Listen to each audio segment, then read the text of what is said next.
Alors si ça fonctionne, ouais, c'est dans le vert.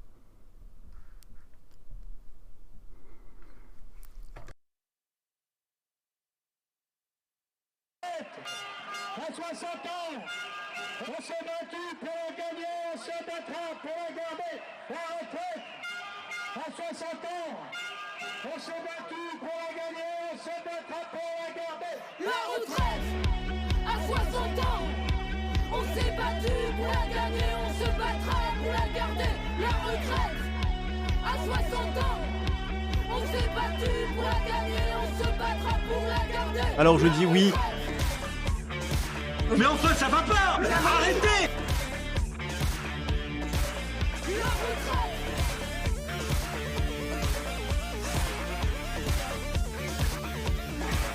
Libérez vos camarades, ils fassent des promenades, du jardinage et du bricolage, des mots croisés, et puis du sport, et aussi du souci en colère, qu'ils prennent l'apéro entre amis, qu'ils ont des gueules à la minuit. Je chiale, putain! Ouais, c'est marrant.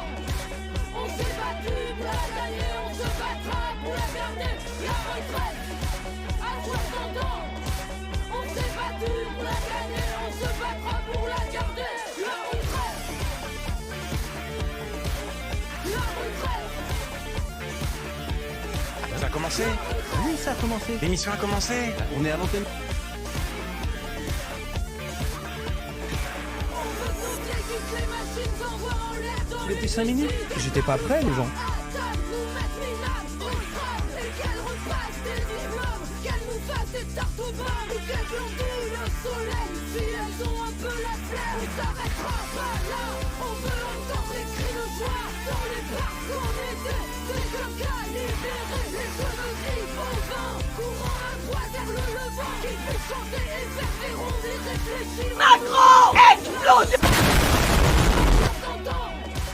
On s'est battu pour la gagner, on se battra pour la garder. La retraite, à 60 ans, on s'est battu pour la gagner, on se battra pour la garder. La retraite, à 60 ans, on s'est battu pour la gagner, on se battra pour la garder. La retraite, à 60 ans, on s'est battu pour la gagner, on se battra pour la Macron explose.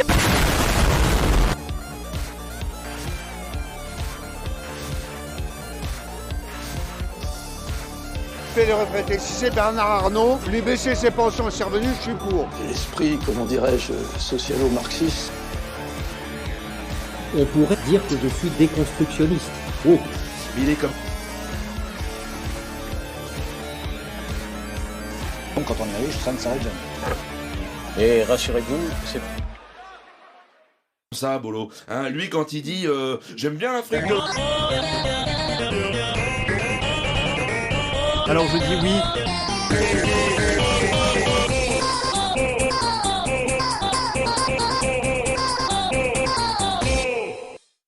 pareil.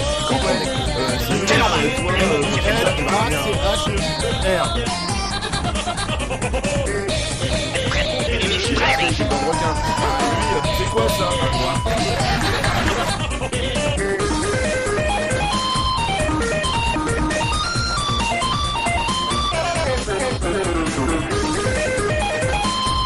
C'est rigolo, j'achète.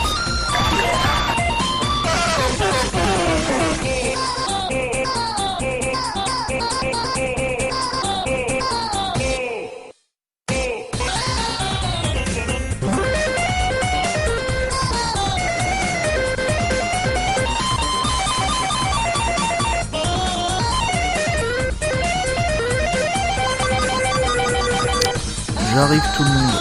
J'en ai juste pour une minute. Je vous laisse la musique encore un petit peu.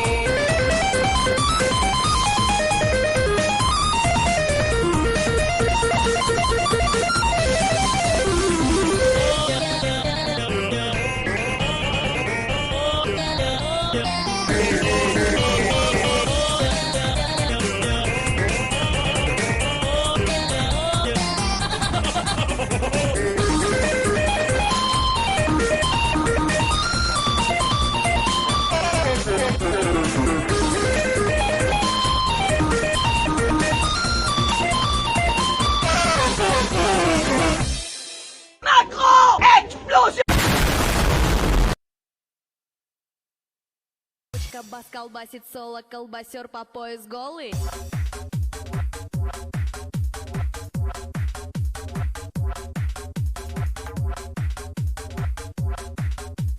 Колбасер по пояс голый. Бочка бас колбасит соло. Бочка бас колбасит соло.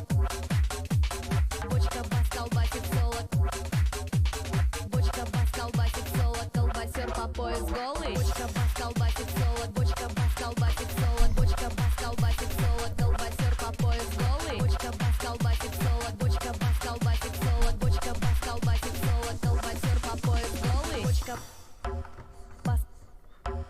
Бочка бас. Бочка бас. Бочка. Est-ce que vous êtes chaud ce matin, les juristes? Voilà, bon, j'arrive un peu comme un cheveu sur la soupe, j'espère que vous allez bien, bienvenue à tous les juristes. exception, je te soulèverai bien au fond. Ah, et je vois déjà qu'il y a les gens dans mon chat, dans mon chat sur Twitch qui foutent le bordel. Je vois Silaosa et Yanninou qui foutent déjà le zbeul. Mais bon, c'est du coup bonjour à tous les viewers du Piquet du Stream. C'est un plaisir de vous retrouver à nouveau ce matin. Franchement ça fait plaisir de reparticiper à l'événement. Alors on va quand même mettre quelques petites choses à plat. Il y a des donation goals. Oui, je ne déconne pas. Je vais juste me remémorer les donation goals parce que j'avais fait ça alors que j'étais complètement torché avec Jean-Mi et Jean-Kevin. Non, je déconne. J'ai discuté, on va dire, avec Echarp notamment des différents donation goals que je pourrais faire. Alors, ça serait tous les 50 balles. Donc, vous avez intérêt à faire péter la cagnotte les camarades. Du coup... Et accrochez-vous, vous n'êtes pas prêts, donc tous les 50 balles. Donc premier défi, je vais lire le résumé du projet de retraite en ASMR, alors alternativement en ASMR, avec la voix de Jean-Mi et Jean-Kevin. Ensuite, il y aura, on va dire, prochain donation goal. Alors, les donation goals, je les ferai. Alors, il y en a certains que je ferai en direct durant le live, d'aujourd'hui, et d'autres que je ferai sur ma chaîne perso pour question de temps. J'ai vu ça avec Echarp, ça pose pas de problème. Voilà. TW ASMR. Ouais, je sais, c'est dur, c'est compliqué. Je sais que ça va en traumatiser certains. Par contre, veuillez m'excuser, je vais juste remettre le fond vert derrière, parce que oui, malheureusement, pour votre grande déception, c'est un fond vert derrière moi. Ouais, je sais, vous êtes, j'imagine que vous êtes profondément choqués, mais bon, que voulez-vous ? Ouais, je sais, c'est absolument choquant, mais bon, de toute façon, je n'y peux rien. Alors, je vais juste le remettre à peu près au droit. Est-ce que si je fais ça... Non, c'est encore pire. Voilà, comme ça, on a comblé le trou comme le trou de la sécu. Bon, c'était nul à chier. Voilà. Alors, par contre, je vais peut-être baisser un petit peu les sons parce que clairement, ils sont un chouïa trop forts. On va faire ça vite fait parce que bon, forcément, vous voyez, c'est le professionnalisme, le stream est absolument prêt, il n'y a aucun doute. On s'en fiche en vrai. Pour le fond, quand même, on essaie de faire ça proprement, on essaie de faire ça un minimum de professionnalisme tout de même. Qu'est-ce que je voulais dire? Oui, du coup, au niveau des donation goals... Si vous voyez un pauvre, défoncez-le et jetez-le dans les poubelles. Exactement, bon, tu me diras, c'est la thématique... Dans votre gueule, les pauvres! Et arrête de nous cracher dessus! Ah, punaise, les gens sont déterminés à balancer les triggers. Ça va finir comme chez Eva Samaï. En tout cas, ça me fait plaisir. Je vais prendre ça quand même pour un compliment. Je m'auto-complimente. J'ai des problèmes. Du coup, au niveau des dons, on va y arriver. Donc, prochain don, je réacte à ma première vidéo sur YouTube. Parce que oui, j'ai une chaîne YouTube Vulgadroit. Mais bon, on s'en fout. C'est pas le sujet aujourd'hui. Aime la finance magique. Et pour ce qui est, comment on appelle ça? Attends, je vais baisser un petit peu. Alors, du coup, ensuite, pour les autres donation goals, il y aura la lecture d'articles en chantant. Alors, ceux du code civil, du code de justice administrative. Code de justice administrative, je précise, ce sera en chant d'opéra. Et ensuite, pour le code pénal, ce sera en rappant. Et par contre là, vous avez intérêt à mettre le paquet, les camarades.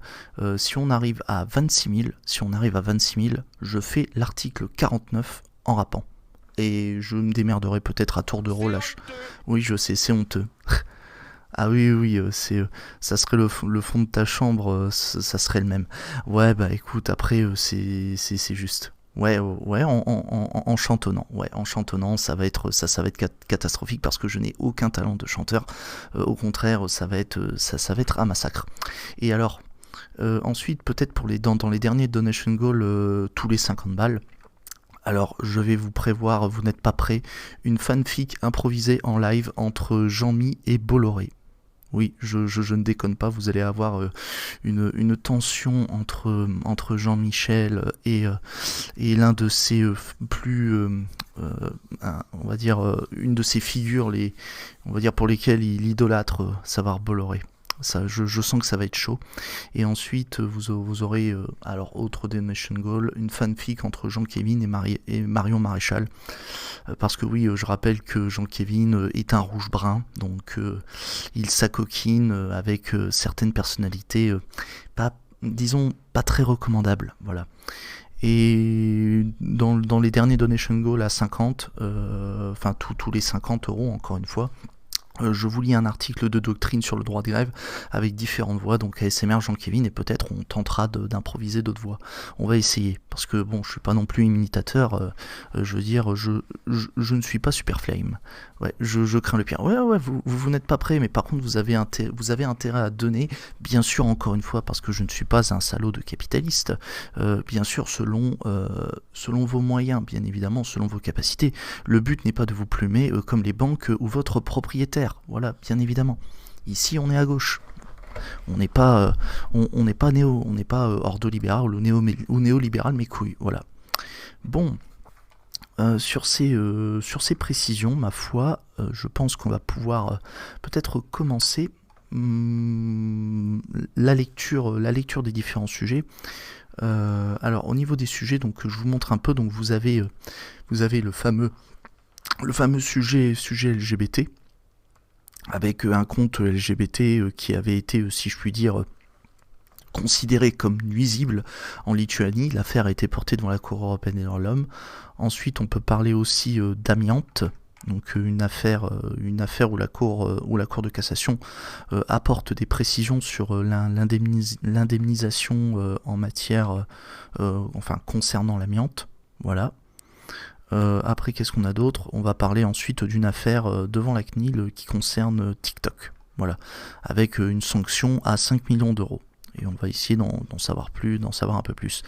Et en actualité bonus, pas sûr qu'on l'aborde en live parce qu'on n'a pas non plus énormément de temps. On pourra lire un très rapide passage sur le rapport du Haut Conseil du Haut Conseil à l'égalité entre les hommes et les femmes, à savoir le rapport de 2023 sur l'état du sexisme en France, puisque j'avais entendu parler comme quoi le rapport était tombé, donc je me dis pourquoi pas. Et à côté, bon, vous avez les recommandations du truc. Bon.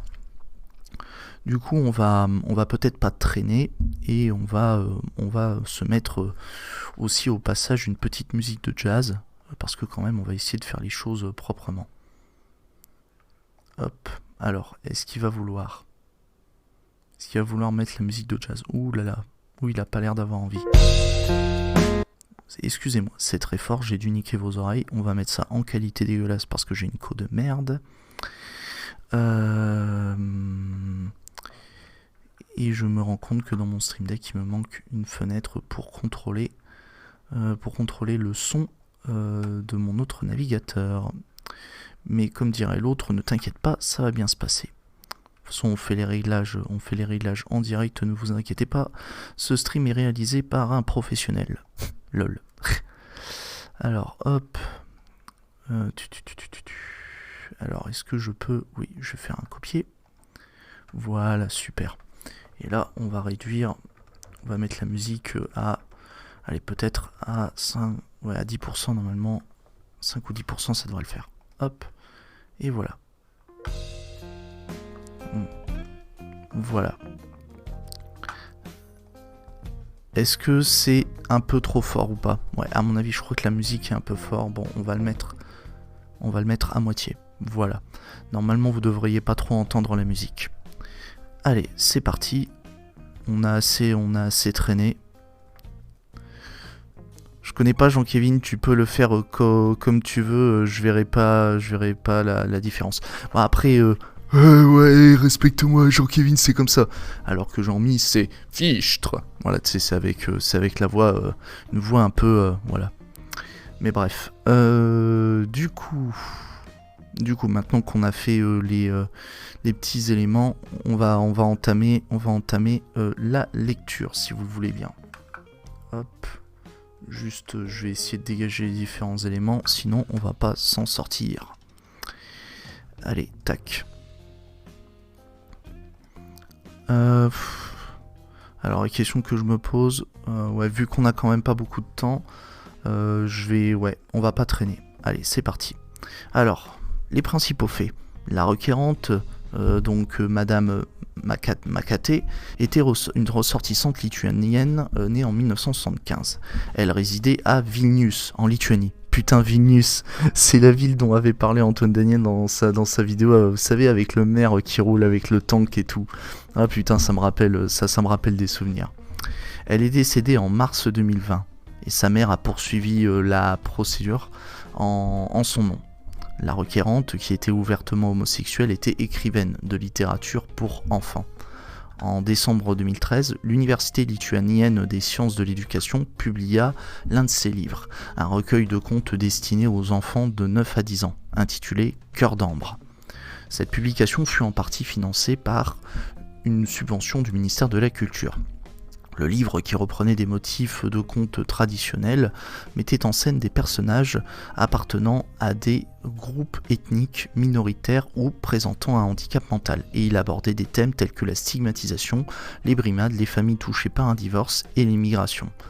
Deux des 6 contes du livre portaient sur des relations et des mariages entre personnes du même sexe.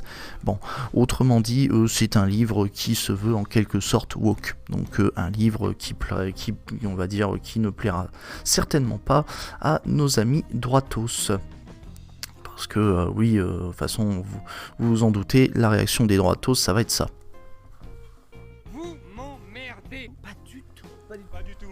Voilà. Jacques Daniel, excellent. Alors j'essaie de vous lire un petit peu dans le chat. Ah oui, quand même, ça va être marrant. Oui, effectivement, tout va être marrant. Alors, je sais que j'écris ça comme une zémoriste. Alors attends, ce qui m'intéresse, c'est les LGBT et le risque du manque de contrôle de l'État. Ouh là là, attention à ce que t'écris, Sheila. Ça rappelle beaucoup la fille Dolto. Ah, je connais pas. Messia, tu le mets là, parfait. Alors, mais j'ai pas un trigger. Attends. Attends. Si tu veux, je l'ai, Messia. Enfin, je l'ai, mais en comment on appelle ça? Voilà. Extrême droite. Voilà, bon, je crois que vous l'avez pas entendu très fort, mais bon, c'est pas dramatique. Du coup, je vais poursuivre la lecture. Et bien sûr, je vais faire aussi appel à Géraldine en cas de besoin. Peu de temps après la publication du livre, le ministère de la Culture reçut une plainte dans laquelle il était reproché à l'ouvrage d'encourager les perversions. Le ministère demanda à l'inspection de la déontologie des journalistes de déterminer si le livre pouvait être nuisible pour les enfants. Bah ouais, avec cette idéologie, les enfants, putain, ils doivent être complètement fous et tout. Ah, je te jure, j'ai vu ça dans une vidéo de psychodélique. Non, tais-toi, Jean-Kévin, tais-toi, ça suffit, arrête les conneries. Oui, tu devrais être un peu plus tolérant vis-à-vis des minorités. Oui, bon, ok, je suis d'accord, Jean-Mi, pour une fois je suis d'accord avec toi, mais arrête de te donner des airs de progressiste alors que tu es un néolibéral. Fichtre. Bon, voilà, donc sur ce petit recadrage, on va poursuivre. À la même époque, 8 membres du Parlement lituanien adressèrent à l'université... Putain, mais décidément, la musique, je la trouve vraiment un peu forte. Alors à la même époque, 8 membres du Parlement lituanien adressèrent à l'université une lettre où il se faisait l'écho d'inquiétudes exprimées par des associations représentant des familles, à propos de toute œuvre littéraire visant à insuffler aux enfants l'idée que le mariage entre personnes de même sexe serait un phénomène souhaitable. Ben oui, c'est souhaitable. Encourageons les gens à s'aimer. Je veux dire... ben oui. Ben oui, faut encourager les gens à s'aimer, bordel de merde. Bon. L'inspection conclut que les 2 contes qui mettaient en scène des couples homosexuels étaient contraires à l'article 4, paragraphe 2.16 sur la loi de la protection des mineurs contre les effets nuisibles des contenus publics. Ah mon Dieu, ils vont... Oui, voilà, bah oui, forcément, bien évidemment, ça va... Jean-Kévin Bossuet, oui, c'est pas mal, oui, c'est... On peut se demander si Jean-Kévin n'est pas le fils caché de Bossuet, effectivement. Peut-être qu'il va avoir une place à CNews. Ah ouais, trop bien. Ah ouais, je vais pouvoir faire des checks à Pascal Pro. Ouais, bon, écoute, on n'a pas toujours le même niveau d'exigence. Ouais, mais par contre, le truc quand même, c'est je taperai sur les gros richos. Ouais, c'est vraiment le seul point qui est sauvable chez toi, Jean-Kévin, mais bref. Bon, cette disposition prévoit que tous les contenus qui expriment du mépris... Donc, alors, je rappelle, donc, c'est la loi de protection des mineurs lituanienne prévoit que tous les contenus qui expriment du mépris pour les valeurs familiales ou qui encouragent une conception du mariage et de la fondation d'une famille différente de celle consacrée par la Constitution et le Code civil sont considérés comme nuisibles pour les mineurs. Putain, ah c'est vraiment le rêve zémouriste là. Moi je dis, je propose un truc, si Zemmour au bout d'un moment il a trop peur de la France, qu'il en a marre, au pire il fait comme certains droitos et il peut aller, notamment en Lituanie, il a l'air d'y faire bon vivre là-bas. Bon bref, peu importe. Donc l'inspection recommanda l'apposition sur le livre d'un étiquetage d'avertissement indiquant qu'il pouvait être nuisible aux enfants de moins de 14 ans. Donc la maison d'édition de l'université suspendit la distribution du livre en mars 2014. Un an plus tard, elle recommença à distribuer le livre après l'avoir marqué d'un étiquetage d'avertissement conformément à la recommandation de l'inspection. Donc la requérante, donc j'imagine la personne, on va dire, j'imagine ça devait être l'autrice, donc engagea une action civile contre l'université, soutenant que l'évocation des relations homosexuelles ne pouvait être considérée comme nuisible pour les enfants, quel que fût leur âge. Mais en 2019, les juridictions, donc les juges lituaniens saisis, approuvèrent par une décision finale les mesures qui avaient été appliquées au livre et elles ont rejeté les demandes de l'autrice, donc de l'intéressé. Alors, je me trompe peut-être, c'est peut-être pas l'autrice, mais à la lecture du communiqué, je le déduis comme ça. Alors, je suis désolé, je suis un peu en retard sur le chat, donc qu'est-ce que tu me dis, Gali, par rapport à Catherine Dolto ? Elle écrit des livres pour enfants dans le même style, fille de Françoise Dolto et sa sœur de Carlos, chanteur de Big Bisou. D'accord, donc elle écrit, alors je vais peut-être dire des conneries, mais si je comprends bien, elle écrit des livres qui sont progressistes et qui sont en accord avec l'idéologie woke. Mais moi je dis l'idéologie woke dans le sens, comment on appelle ça ? Dans le sens positif, c'est-à-dire c'est pas quand j'emploie le mot woke, parfois je ne l'utilise pas, pour moi je suis un peu comme Kali, je ne l'utilise pas à des fins péjorative, c'est façon pour moi, de ce que j'ai compris l'idéologie woke, on est sur une idée d'être éveillé en défendant les minorités et en étant pour une amélioration, pour plus de justice sociale. Voilà. Du moins c'est ce que j'ai cru comprendre de l'idéologie woke, à défaut d'être utilisé comme un moyen de faire des hommes de paille et de catégoriser tous les gens de gauche dans un espèce de représentation de la pureté militante à gauche. Bref. Bon, du moins c'est ce que j'ai compris du terme woke, parce que c'est la manière dont les droitos s'utilisent, c'est un peu un terme fourre-tout pour avant tout disqualifier les idées de gauche, voilà. Mais bref, du moins c'est ce que j'ai cru comprendre. Alors, j'ai rien dit sur mes 3 dernières phrases.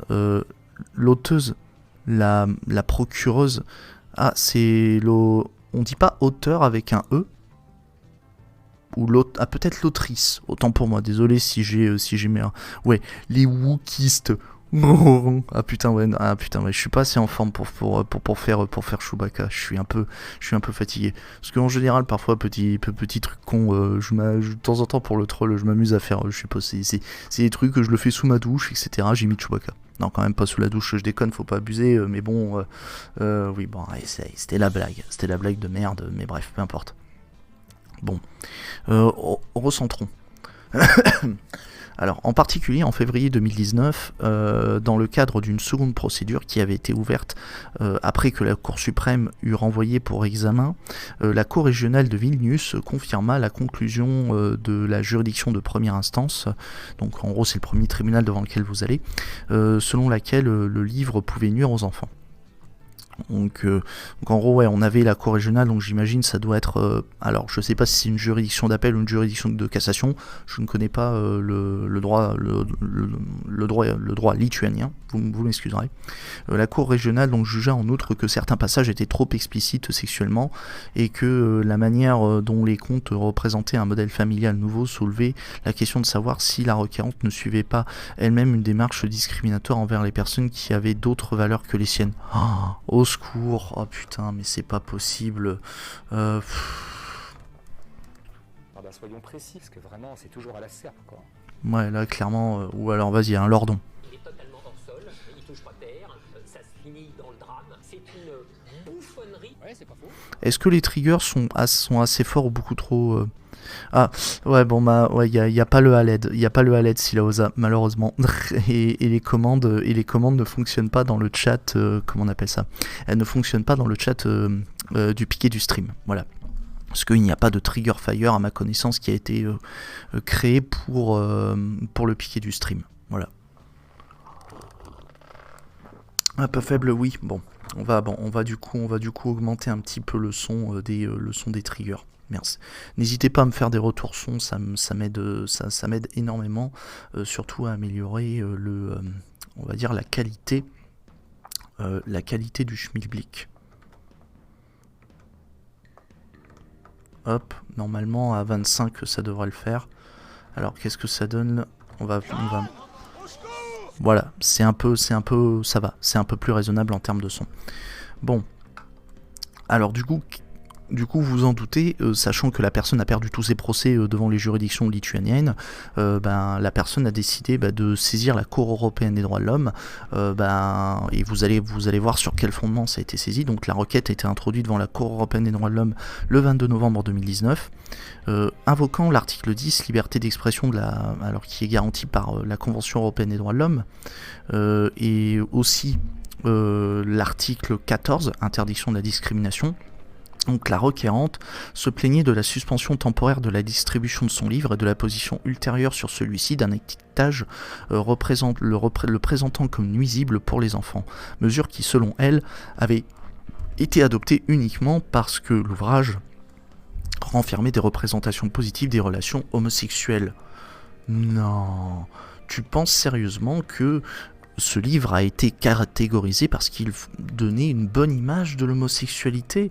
Non, je n'y crois pas. C'est du mytho, c'est pas possible. Mais enfin, ça va pas! Arrêtez! Voilà, je veux dire, au bout d'un moment, à quel moment? Non. Mais si, c'est bleu cipo. Eh ben si, c'est bleu cipo, comme dirait l'autre. Alors, elle soutenait également que l'article 4, paragraphe 2.16 de la loi sur la protection des mineurs en Lituanie, quoique neutre en apparence, visait en réalité, sous prétexte de protéger les enfants, à limiter la diffusion de tout contenu présentant des personnes LGBTI sous un jour favorable. Et oui, madame, vous êtes extrêmement basée. Vous avez compris à quel point c'était... je veux dire, c'était de la fumisterie, cette loi. Je vous demande de vous arrêter. J'en ai rien à foutre. Voilà. Bon, j'avais pas d'autres triggers en tête, je m'en mêle les pinceaux, mais c'est pas grave. Mais ouais, mais en même temps, je veux dire, il faut pas que les jeunes y voient trop de trucs explicites quand même, faut protéger les esprits. Jean-Kévin, écoute, commence pas à faire ton react, parce que bon, faut quand même éduquer les personnes pour dire que il existe des personnes qui sont homosexuelles, non-binaires, trans, etc. Je veux dire, on va pas imposer aux enfants d'avoir ce type de relation. On leur explique juste que ça existe, et peut-être que quand ils seront grands plus tard, ils ressentiront l'envie, etc. Voilà, c'est comme ça. Non, mais tu comprends, je veux dire, trop jeune. Attends, j'avais vu une gamine qui avait été utilisée pour faire la promotion de la transidentité en Espagne. Oh, arrête de nous sortir des exemples sortis du cul, Jean-Kévin. Au bout d'un moment, je veux dire, c'est pas parce que t'as vu genre un cas d'une dérive, et encore, si on peut appeler ça de dérive, je veux dire, un cas qui serait qualifié à tort de dérive, que ça y est, c'est la fin du monde, et c'est le complot du lobby LGBT. Au bout d'un moment, faut arrêter 2 secondes. Parce que limite, c'est limite ce que perçoivent les autorités en Lituanie, quoi. Faut arrêter au bout d'un moment. Oh là là, ah oui. Alors attends, donc oui, je sais, comme d'hab, je spamme mes commandes de mon imagination. Oui, évidemment, Silaosa. Oh bah c'est con ça, bah oui, c'est très con. Donc les mêmes articles en Roumanie et en Géorgie, l'URSS, c'est fini. Jean Calvin débarre. Après, je sais pas si en Roumanie et en Géorgie on a les mêmes bails. Alors en Pologne, je serais pas étonné, ni même en Hongrie, mais ça reste à vérifier. Faudrait voir ce qui est dit dans le droit hongrois ou le droit polonais. Mais bon, on verra. Du coup. Par ailleurs, invoquant l'article 14, donc toujours l'interdiction de la discrimination, ainsi que donc toujours l'article 10 relatif à la liberté d'expression, la requérante alléguait que les restrictions appliquées à son livre étaient motivées par des préjugés à l'égard des minorités sexuelles. Bah là, on peut que valider. Alors je dis oui.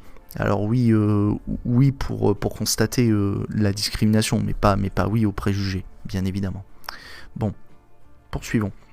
Le 18 juin, la Cour européenne des droits de l'homme, j'imagine, a communiqué la requête au gouvernement lituanien en lui demandant de répondre à plusieurs questions. Mais si, c'est bleu cipo. Si, c'est bleu cipo. Alors, le 31 août 2021, la chambre à laquelle l'affaire avait été attribuée s'est dessaisie au profit de la grande chambre. C'est vous dire. Alors, petite particularité, sachez que lorsque vous avez un arrêt qui est rendu en grande chambre par la Cour européenne des droits de l'homme, ça veut dire que là, l'affaire, elle est très sérieuse. C'est-à-dire, là, on déconne pas. Là, on est sur des gros bails, donc la Pologne, c'est l'Europe. Ouais, c'est effectivement. Elles inventent leurs anecdotes la plupart du temps. Je sais pas de qui tu parles, Yanninou. L'Estonie, Lituanie, oui. Alors, je sais pas si du côté des autres pays baltes, l'Estonie, la Lettonie et la Lituanie. Alors, la Lituanie, maintenant, on sait que la Lituanie, niveau homophobie et transphobie, ça doit y aller, ça doit être un sport national. Mais là, après, pour ce qui est de la Lettonie et de la Lettonie, là, je ne sais pas. Si vous êtes estonien ou lettonien, je crois que ça se dit, faites-nous un petit témoignage. En français, s'il vous plaît, ou en anglais. Alors, parce que sinon, je ne parle pas les langues slaves. Voilà, bref. Je sais pas si on dit pays baltes, celle-là j'ai peut-être dit une grosse connerie, je suis une bite en géographie, donc donc là on en était à l'histoire de la grande chambre. Après vous avez différentes associations qui sont intervenues on va dire en soutien à la requérante. Donc vous avez une association qui défend donc les intérêts donc des personnes lesbiennes, gays, bisexuelles, trans et intersexes. Après il y a le professeur David alors je sais pas qui est David Kay, et il y a aussi une association Ater Tarsac. Voilà, dans mon avis des personnes qui sont qui défendent la cause LGBT, j'imagine. Bon, et n'oubliez pas camarades, essayons au moins de faire un petit don, de faire quelques dons pour atteindre les différents paliers. Franchement, ça me ferait plaisir de vous faire quelques prestats. Franchement, ce serait rigolo. Donc allez-y, n'hésitez pas à faire péter cette putain de barre de dons, parce que si vous voulez pas le faire pour moi, faites-le au moins pour les grévistes. Allez, on se motive un petit peu. Et je compte sur vous. Vous allez y arriver. Bon, passons maintenant à ce qu'a jugé la Cour européenne des droits de l'homme. Et à mon avis, je pense que la Cour européenne des droits de l'homme, elle va y aller à la chevrotine, je pense. Du moins, j'espère. Bon, pour une fois, je veux dire, d'habitude, je suis pas violent, mais là, franchement, pour l'homophobie, etc., et toutes ces conneries, au bout d'un moment, ça va 5 minutes. Bon, la Cour juge tout d'abord que la suspension temporaire de la distribution de l'ouvrage et la position ultérieure d'un étiquetage d'avertissement sur celui-ci sont imputables à l'État. Elle note en particulier que ces mesures ont été adoptées par l'université, qui est un organisme public qu'elle résultait directement de la législation interne et qu'elles ont été examinées et validées par les juridictions internes. Donc en gros, ce qu'il faut retenir de ce premier paragraphe, c'est que l'État lituanien était effectivement à l'œuvre de tout ceci. On n'est pas sur un acte isolé d'une personne privée. Là, on est vraiment sur les autorités lituaniennes qui ont appliqué une loi, qui ont appliqué la loi lituanienne et ce sont toutes des autorités publiques. Voilà. Que ce soit l'université ou même les juges. Même les juges qui ont validé ça. Oh, il y a un raid. J'ai loupé un raid. Coucou le raid. Alors attends, qui c'est qui a raid? Qui c'est qui a raid? Merde, il faut que j'affiche... attends, je vais afficher le chat du piquet pour voir... Merde, est-ce que je peux voir le raid? Ah putain, est-ce que vous pouvez me dire qui c'est qui a raid? Le nom de la personne qui a raid, est-ce que vous pouvez me le donner? Que je remercie. Cernumour. Bah écoute, je dis pas de bêtises, donc merci pour le raid. Merci pour le raid, ça fait extrêmement plaisir. Installez-vous confortablement. On parle ici d'une affaire concernant la communauté LGBT. Du moins une censure de la communauté LGBT. Voilà. Ouais, merci à Cernumour. Merci beaucoup pour le raid. Bon. On va poursuivre du coup, donc on est sur une affaire devant la Cour européenne des droits de l'homme. Vous avez, donc je fais le résumé pour les personnes qui arrivent, on a un livre en Lituanie qui a été, si je puis dire, qui a été censuré. C'était un compte qui faisait la promotion d'un contenu woke, avec une présentation favorable de la communauté, des relations homosexuelles, un compte qui était destiné aux enfants, et ce compte a été considéré comme nuisible, et il a fait l'objet d'une apposition en mode déconseillé aux enfants, etc. Et clairement on est sur l'application d'une loi homophobe, et cette affaire est allée devant la Cour européenne des droits de l'homme. Voilà. Et on va voir si l'État lituanien va se faire saucer ou pas. On va voir si l'État lituanien va être condamné par la Cour européenne des droits de l'homme. Je pense que oui. On va dire je le pressens. Alors poursuivons l'analyse. La Cour européenne des droits de l'homme considère que ces mesures s'analysent en une ingérence dans l'exercice de l'auteur, l'autrice, l'auteuse de sa liberté d'expression. Le livre a été rappelé des librairies, ce qui a réduit l'accès qui avait on va dire son accès aux lecteurs. La Cour juge, outre probable, que l'étiquetage d'avertissement ait entraîné une réduction du lectorat.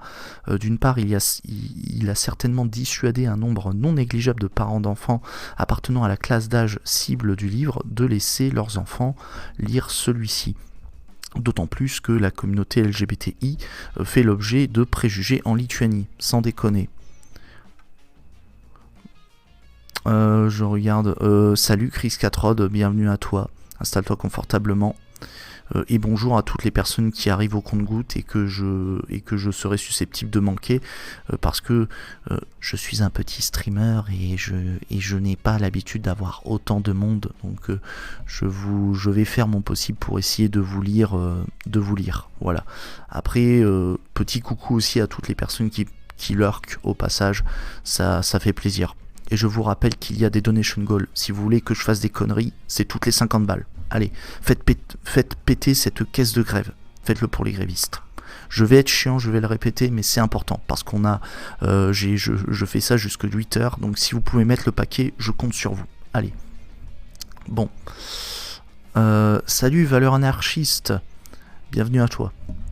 Alors, on va poursuivre. Du coup, j'en étais où avec tout ça ? D'autre part, les enfants âgés de plus de 14 ans s'intéressent en général bien moins aux contes de fées. De plus, l'étiquetage a porté atteinte à la réputation professionnelle de la requérante. Autrice pour enfants reconnus, et cet étiquetage a découragé l'intéressé et d'autres auteurs de publier des œuvres semblables. Ah ben ça marche bien la dissuasion. Eh ouais, malheureusement, on sent un peu la petite finalité de la mesure, la petite finalité sous-jacente, à savoir décourager les gens de faire la promotion on va dire des idées qui sont en faveur de considérer qu'il faut traiter de manière normale les personnes issues de minorités, notamment les personnes homosexuelles, trans, non-binaires, etc. Respectons les gens, bordel de merde. Alors, la requérante et le gouvernement sont en désaccord sur le point de savoir quel était le but visé par les mesures litigieuses. La Cour rejette la thèse du gouvernement selon laquelle elles avaient pour but de protéger les enfants de contenus à caractère sexuellement explicite. Ouais, je suis obligé de... Voilà. Ou alors, attends, au pire, je vais peut-être balancer... Alors, attends, vas-y, on va balancer du Lordon. Il est totalement hors sol, il touche pas terre, ça se finit dans le drame. C'est une bouffonnerie. Ouais, c'est pas faux. Ouais, voilà, j'aurais pas dit mieux. Bon, enchaînons. La Cour ne voit pas en quoi on pourrait considérer qu'un passage de l'un des contes où une princesse et la fille d'un cordonnier s'endorment dans les bras l'une de l'autre après leur mariage évoque l'amour charnel. Mais non, au contraire, c'est un amour sincère. En plus, je veux dire, c'est mignon. C'est mignon, je veux dire, on n'est pas sur du porno, et même si c'était du porno, je veux dire, bon, tu le distribues pas aux enfants, et puis c'est tout, voilà. Mais là, je veux dire, c'est du Disney, c'est du Disney gay, quoi, voilà. C'est mignon, c'est mignonné. Et elle ne juge pas davantage convaincant l'argument du gouvernement consistant à dire que les contes visaient à insulter, dégrader ou dévaloriser les couples hétérosexuels et à promouvoir les familles homoparentales. Oh putain, oh là là, c'est relou de voir ce type de conneries en mode « Ah mon Dieu, ils vont détruire la famille nucléaire, putain, mais c'est les arguments, mais c'est un gouvernement zémoriste ou quoi, putain, mais en fait, ça y est, ils ont délocalisé Reconquête et ils l'ont foutu en Lituanie, bordel de merde. C'est pas possible. Oh là, est-ce que j'ai un truc pour ça, parce que oui, je sais, mais bordel, j'ai le droit. En fait, non. Voilà, en fait non, voilà. Bref. Prends le temps, sinon... Comment ça, prends le temps, sinon ça sert à rien. El famoso enlaçade non républicaine. Ah là là, bref. Oui, ben de toute façon, je vais... Après, c'est... Comment on appelle ça ? Disons que je lis... J'essaie de lire quand même de manière... alors, je vais pas non plus faire... Je vais pas partir en mode Eminem. Vous savez, la musique où il parle hyper vite, on va pas non plus déconner. Déjà, j'en serais pas capable, mais bon. Après, c'est juste qu'on a plusieurs sujets et on a un temps limité. Et je vais essayer d'être dans les temps et vous proposer aussi un moment Sbull. Puis surtout que je fais des pauses, etc. pour détendre un peu l'atmosphère. J'en étais où avec tout ça ? Donc la Cour européenne des droits de l'homme ne voit pas dans les écrits de la requérante, ne voit dans les écrits de la requérante aucun élément de nature suggéré que c'était le but qu'elle visait. Elle estime au contraire on va dire que tous ces éléments du bouquin incitent au respect et à l'acceptation de tous les membres de la société quant à un aspect fondamental de leur vie, à savoir le fait d'entretenir une relation solide avec quelqu'un. Oui, c'est putain, mais oui. Attendez, je l'ai, il est où ? Voilà. Bien évidemment. Ben oui, voilà. Par ailleurs, la Cour européenne des droits de l'homme observe que l'historique législatif, donc de l'article 4 paragraphe 2 du point 16 de la loi sur la protection de l'enfance, et les cas dans lesquels il a été appliqué relèvent l'intention sous-jacente du législateur de restreindre l'accès des enfants au contenu relatif aux relations homosexuelles. Elle considère en particulier qu'il est clair que le texte a été conçu pour viser les relations et mariages homosexuels, étant donné que la Constitution et le Code civil ne reconnaissent le mariage qu'entre un homme et une femme, et que la législation lituanienne ne prévoit aucune possibilité de reconnaissance juridique des unions homosexuelles. Oh, comme c'est bizarre, comme dirait l'autre. Ayant établi que les mesures litigieuses avaient pour but d'empêcher les enfants d'accéder à des contenus représentant les relations homosexuelles comme essentiellement équivalentes aux relations hétérosexuelles, la Cour européenne des droits de l'homme en vient à l'examen de la question de savoir si ce but peut être considéré comme un but légitime au regard de la Convention. Ça, malheureusement, ça fait partie du contrôle qu'effectue la Cour, c'est-à-dire que on porte... on vérifie s'il y a une atteinte à la liberté d'expression, s'il y a une discrimination. Et pour la discrimination, on regarde s'il y a une différence de traitement qui est effectuée entre des individus donnés, et ensuite on regarde si que ce soit l'atteinte à la liberté d'expression ou même la différence de traitement, on regarde si elle est légitime, si elle poursuit un but légitime, s'il y a une raison valable à créer une différence de traitement entre les individus ou apporter une atteinte à limiter la liberté d'expression. Et je doute que ici le but soit légitime, mais bon. On va en savoir un peu plus. Alors, la Cour a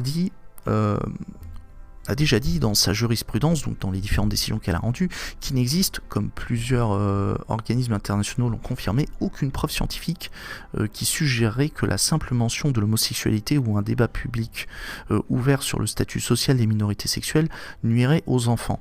Elle observe en outre que dans bon nombre d'États membres du Conseil de l'Europe, y compris la Lituanie, soit la loi intègre expressément dans les programmes scolaires un enseignement relatif aux relations homosexuelles, soit elle comprend des dispositions visant à garantir le respect de la diversité et l'interdiction de toute discrimination fondée sur l'orientation sexuelle dans l'enseignement. Je vais laisser Géraldine reprendre la suite parce que j'ai un peu la voix qui s'enraille. Allez Géraldine. Enfin, elle juge que, lorsque des restrictions sont apportées à l'accès des enfants à des contenus relatifs aux relations homosexuelles en raison de l'orientation sexuelle dont il est question. Merci pour le don, les 30 balles. Et en l'absence de tout autre élément qui justifierait de qualifier ces contenus d'inappropriés ou nuisibles pour eux. Ces restrictions démontrent que les autorités ont une préférence pour certains types de relations et de familles par rapport à d'autres et qu'elles estiment les relations hétérosexuelles plus acceptables et plus précieuses pour la société que les relations homosexuelles. Ce qui contribue à la persistance de la stigmatisation qui frappe ces dernières. En conséquence, même lorsque leur portée et leurs effets sont limités, pareilles restrictions sont incompatibles avec les notions d'égalité, de pluralisme et de tolérance qui sont indissociables d'une société démocratique. Ouais, voilà. Donc concrètement, ce qu'il faut retenir, c'est que déjà il n'y a pas de preuve scientifique à ce que les enfants deviennent complètement tarés si on leur met si on leur met du contenu qui mentionne l'homosexualité ou qui pose un débat sur la place, voire même ça devrait pas être un débat, on devrait encourager le respect des différentes minorités. Et ensuite, après, les restrictions aussi, elles démontrent que les autorités ont une préférence pour certains types de relations et de mettre davantage en avant le modèle hétérosexuel, en gros de mettre en avant l'hétéronormalité. Voilà. C'est de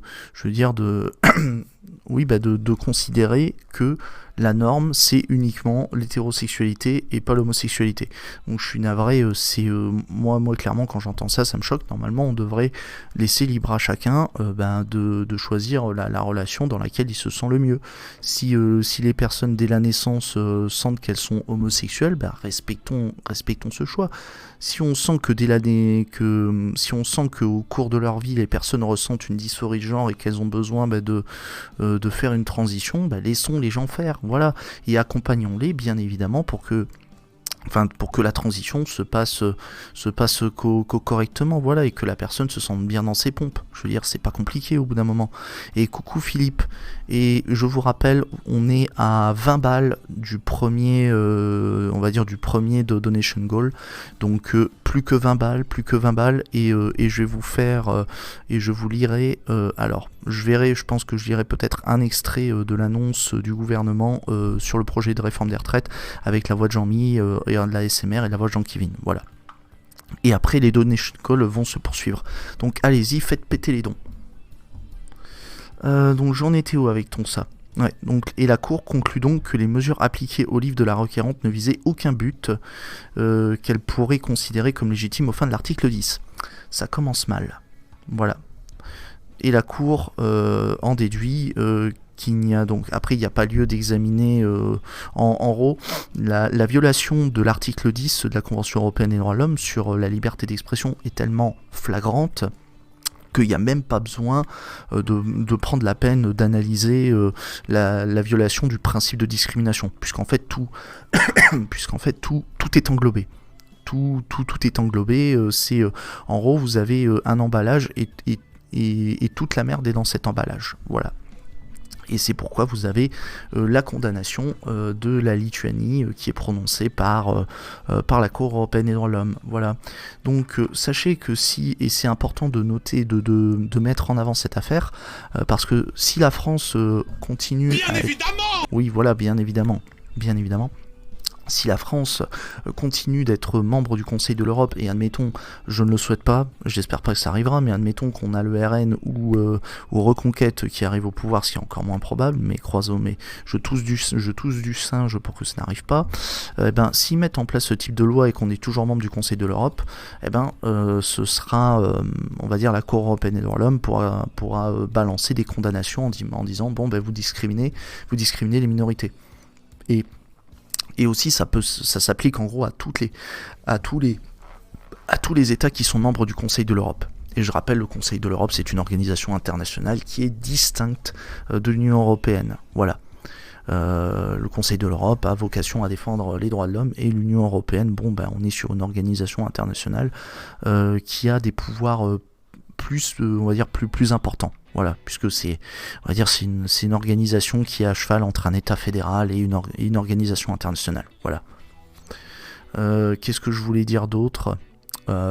Ouais, et sachez aussi que l'Union européenne, on a comment on appelle ça, à la fois une application de la Convention européenne des droits de l'homme, puisque les États membres de l'Union européenne ont ratifié la Convention européenne des droits de l'homme, et vous avez en parallèle l'application de la Charte des droits fondamentaux de l'Union européenne, qui est un texte qui protège les droits de l'homme et qui s'applique lorsqu'il y a une application du droit de l'Union européenne, et en fait, si vous avez une institution nationale ou alors une institution de l'Union européenne qui applique un texte du droit de l'Union européenne en violation de la Charte des droits fondamentaux de l'Union européenne, vous pouvez vous plaindre d'une violation des droits de l'homme en vous appuyant sur la Charte des droits fondamentaux de l'Union européenne.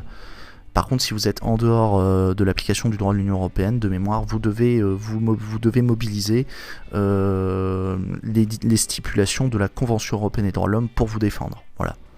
De mémoire, c'est ça.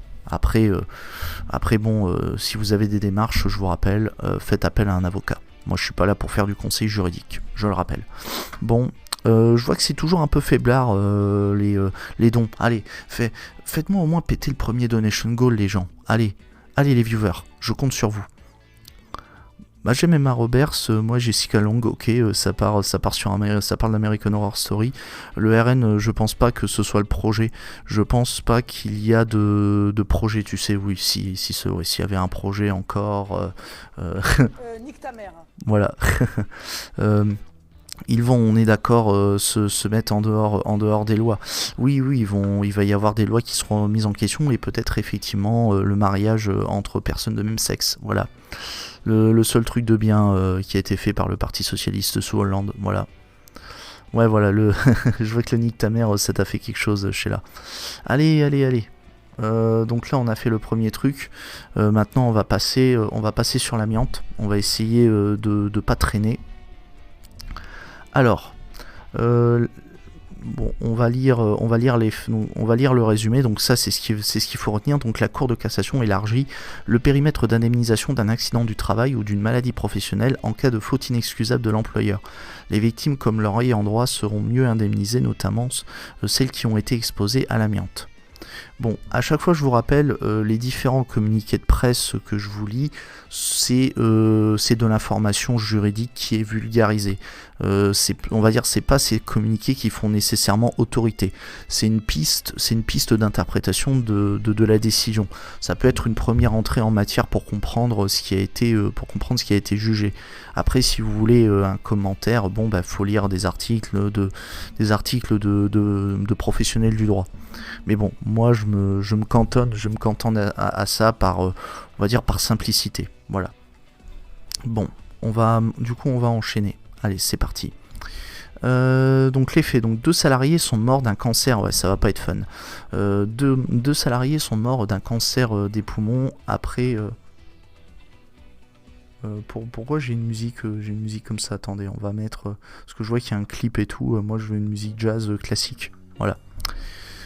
Donc 2 salariés sont morts d'un cancer des poumons après avoir inhalé des poussières d'amiante dans le cadre de leur activité professionnelle. Le suivi de leur pathologie a été pris en charge par la Caisse de la Sécurité Sociale jusqu'au jour de leur décès. Les procédures. Après le décès des salariés, leurs ayants droit ont saisi la juridiction de sécurité sociale. Alors est-ce que c'est bon, je suis bien en 144, la co est stabilisée, tout va bien. Alors dans chacune des 2 affaires, les cours d'appel ont reconnu la faute inexcusable de l'employeur. Toutefois, la réparation accordée par l'une des 2 juridictions couvre un champ plus large que celui prévu par le Code de la Sécurité sociale tel qu'interprété alors par la Cour de cassation. Alors attends. Tous les systèmes d'extrême droite ou de gauche sont en dehors du droit, ouais. Alors faut pas voter. Je voulais dire en mode Pascal Pro, un cri. Oui, t'inquiète, y a pas de souci. Y a pas de souci. Caroline Macari veut plus venir. Ouais, mais merci Yanninou de t'occuper de l'activation de la commande don. Et merci à toute l'équipe de modération et à toute l'équipe du Piquet Stream de rendre possible cet événement. Voilà. Alors donc lisons le repère. Donc on va voir on va dire quel était comment la Cour de cassation a interprété jusque-là le régime d'indemnisation. Alors jusque-là, la Cour de cassation jugeait que la rente prévue par le Code de la Sécurité sociale versée aux victimes de maladies professionnelles ou d'accidents de travail en cas de faute inexcusable de l'employeur indemnisait tout à la fois la perte de gains professionnels, l'incapacité professionnelle et le déficit fonctionnel permanent, entre parenthèses le handicap dont vont souffrir les victimes dans le déroulement de leur vie quotidienne. Pour obtenir de façon distincte une réparation de leur souffrance physique et morale, ces victimes devaient rapporter la preuve que leur préjudice n'était pas déjà indemnisé au titre de ce déficit fonctionnel permanent. Cette preuve pouvait être difficile à apporter. Ouais, donc en gros, il y avait des difficultés à apporter, on va dire la preuve qui... il y avait une difficulté pour rapporter la preuve et du coup ça faisait obstacle à l'obtention d'une partie de l'indemnisation. Dans la première affaire, la Cour d'appel a considéré qu'une rente devait être versée à la victime d'une maladie professionnelle, comme le prévoit le Code de la Sécurité sociale, mais aussi pour les souffrances physiques et morales endurées par le malade après la consolidation, constituait un préjudice personnel qui pouvait être réparé de façon spécifique. Bon, ici on a une définition de la consolidation. Donc la consolidation, c'est l'état définitif des séquelles dont est victime une personne. En 2020, l'agent judiciaire de l'État a formé un pourvoi. Donc en gros, l'agent judiciaire de l'État, on sentait qu'il n'avait pas trop envie d'élargir l'indemnisation. Et du coup, il a... j'ai peut-être un doute. À voir. Du coup, il a formé un pourvoi et il a contesté la décision de la Cour d'appel devant la Cour de cassation. Et du coup, on se retrouve devant la deuxième chambre civile de la Cour de cassation et elle a censuré la décision de la Cour d'appel. Elle a jugé qu'il n'avait pas été démontré en quoi les souffrances physiques et morales du malade étaient distinctes de celles que réparait déjà le versement de la rente prévue par le Code de la Sécurité sociale. En 2021, la Cour d'appel chargée de rejuger l'affaire n'a pas suivi la position de la Cour de cassation. En gros, la cour d'appel est mordicus. C'est... ah putain, le trigger là, il est... Attendez, j'ai the bon trigger. Alors putain, faut que je le retrouve. Voilà. Je vous demande de vous arrêter. J'en ai rien à foutre. Voilà, c'est littéralement ça. Alors, qu'est-ce que je voulais dire? Hello, qu'est-ce que t'en dis? Salut les juristes en piqué de stream, bonjour la commune. Ouais, salut à toi, bienvenue à toi, qu'est-ce que tu en dis? Là, on est en train de... c'est dommage, t'as loupé l'affaire sur... l'affaire avec... comment on appelle ça? La Cour européenne des droits de l'homme qui condamne la Lituanie pour une loi homophobe. C'est un plaisir, c'est un régal. Et là, du coup, là, on est sur une décision de la Cour de cassation qui va élargir apparemment les conditions d'indemnisation des victimes d'accidents, de maladies professionnelles, etc. Bon, et du coup, l'agent, donc on est à nouveau sur un pourvoi en cassation, donc la Cour de cassation est à nouveau saisie. Et dans la seconde affaire, la Cour d'appel a suivi la jurisprudence de la Cour de cassation en considérant que la rente prévue par le Code de la Sécurité sociale devait être versée, mais qu'il n'y avait pas lieu d'y adjoindre le versement des indemnités liées aux souffrances physiques et morales de la victime après la consolidation. En 2020, la famille de ce salarié a formé un pourvoi. Donc ces divergences de position conduisent la Cour de cassation à examiner ces deux affaires en assemblée plénière, formation de jugement la plus solennelle au sein de laquelle toutes les chambres de la Cour sont représentées. Alors, donc la décision de la Cour de cassation. Donc la question qui est posée est la suivante. Les victimes de maladies professionnelles ou d'accidents de travail ou leur ayant droit peuvent-ils prétendre à une indemnité complémentaire distincte de la rente prévue par le Code de la Sécurité sociale? Voilà. Et la réponse est oui, selon la Cour de cassation. La rente, alors je vais faire lire par Géraldine, je vais me reposer un peu la voix. La rente versée par la Caisse de sécurité sociale aux victimes d'accidents du travail ou de maladies professionnelles et qui est établie par rapport à leur salaire de référence et l'état définitif de leurs séquelles, appelé consolidation, n'indemnisent pas leur déficit fonctionnel permanent. C'est-à-dire les souffrances qu'elles éprouvent par la suite dans le déroulement de leur vie quotidienne. Et du coup, la Cour permet désormais aux victimes ou à leur ayant droit, donc du coup, on va dire les héritiers, en somme, d'obtenir une réparation complémentaire pour les souffrances physiques et morales endurées après consolidation. Donc en fait, ici, on comble un vide juridique, c'est-à-dire le Code de la Sécurité sociale prévoyait une indemnisation, mais qui malheureusement ne couvrait pas les souffrances physiques et morales endurées après la consolidation. Donc après les comment on appelle ça, on va dire les souffrances qu'elles éprouvent par la suite dans le déroulement de leur vie quotidienne. Voilà, c'était pas prévu, il y avait un vide, et du coup la Cour de cassation a décidé d'élargir. Et cette réparation peut être obtenue sans que les victimes ou leur ayant droit n'aient à fournir la preuve que la rente prévue par le Code de la Sécurité sociale ne couvre pas déjà ces souffrances. Donc c'est déjà une bonne chose. Ça fait plaisir de voir que la Cour de cassation élargit ces conditions. Ça fait plus de tunas pour les personnes qui sont victimes encore une fois, d'accidents de travail ou de maladies professionnelles. Ça va dans le bon sens et ça fait plaisir. Les décisions marquent une évolution importante en matière d'indemnisation, notamment pour les salariés qui ont été exposés de façon prolongée à l'amiante. Ce revirement marque aussi un rapprochement avec la jurisprudence du Conseil d'État qui juge que la rente d'accident du travail vise uniquement à réparer les préjudices subis par le salarié dans le cadre de sa vie professionnelle. Perte de gains professionnels et incidence professionnelle de l'incapacité. Donc en gros, c'est que la somme qui est versée au titre de la sécurité sociale, c'est durant, comment on appelle ça, on rejoint à peu près l'idée qu'on est sur une volonté d'indemniser la personne parce qu'elle peut plus exercer convenablement son travail, etc. Mais par contre, le code de la sécurité sociale, il prévoyait pas une indemnisation de l'après, en fait. C'est-à-dire des conséquences après que le travail a été effectué, etc. Enfin, ou plutôt après la fin de la carrière de la personne. Alors, dans la première affaire, donc le pourvoi formé par l'agent judiciaire de l'État est donc rejeté. Oh putain, voire même un trigger en retard aussi par rapport à la décision de la Cour européenne des droits de l'homme. Donc un Sumérien voit cela et dit « Ah, Voilà, un bon chat dans ta gueule. Désolé pour l'appropriation culturelle, mais c'était très tentant. Et dans la seconde affaire, la Cour de cassation donne raison à la victime de la famille. La décision de la Cour d'appel est cassée. Écoutez,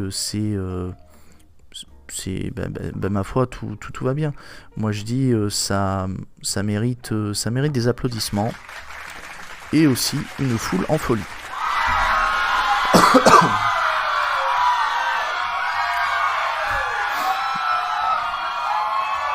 Salut Jashugan, Thermomix sur toi. Et salut Radio Cara. Désolé si j'oublie des personnes en passant, à qui j'oublie de passer le bonjour. Allez aussi, faites péter les dons. Allez, mettez juste au moins 20 balles s'il vous plaît. Je veux au moins avoir un donation goal à faire. Voilà. Et voire même, attendez, on va changer un truc. Si vous en avez marre de Jean-Mi et Jean-Kevin, je peux vous laisser le choix de lire en chantant des articles du Code civil. Je peux le faire pour vous. Mais pour cela, vous devez me donner 20 balles. Juste 20 balles. Mais si, vous pouvez, vous en êtes capable. Pourquoi il y a autant de boucans quand j'achue écoute, je veux dire, j'y peux rien si c'est le bordel. Regarde ce qui apparaît à cause de Jashugan. Sa voix est tellement puissante qu'on s'attend à ce qu'il nous pose un truc épique. Et puis en fait, le gars, il est juste sur son petit ego trip. Donc du coup, c'est comme un gros zizi qui rapetissime. Voilà, désolé, c'était grave. J'avais envie. Ah oui, comme il y a eu un don, j'ai oublié. Il faut que j'utilise un trigger qui est en rapport avec notre mouvement, bien évidemment. Attendez, faut juste que je le retrouve. Le classique. J'ai fait la grève.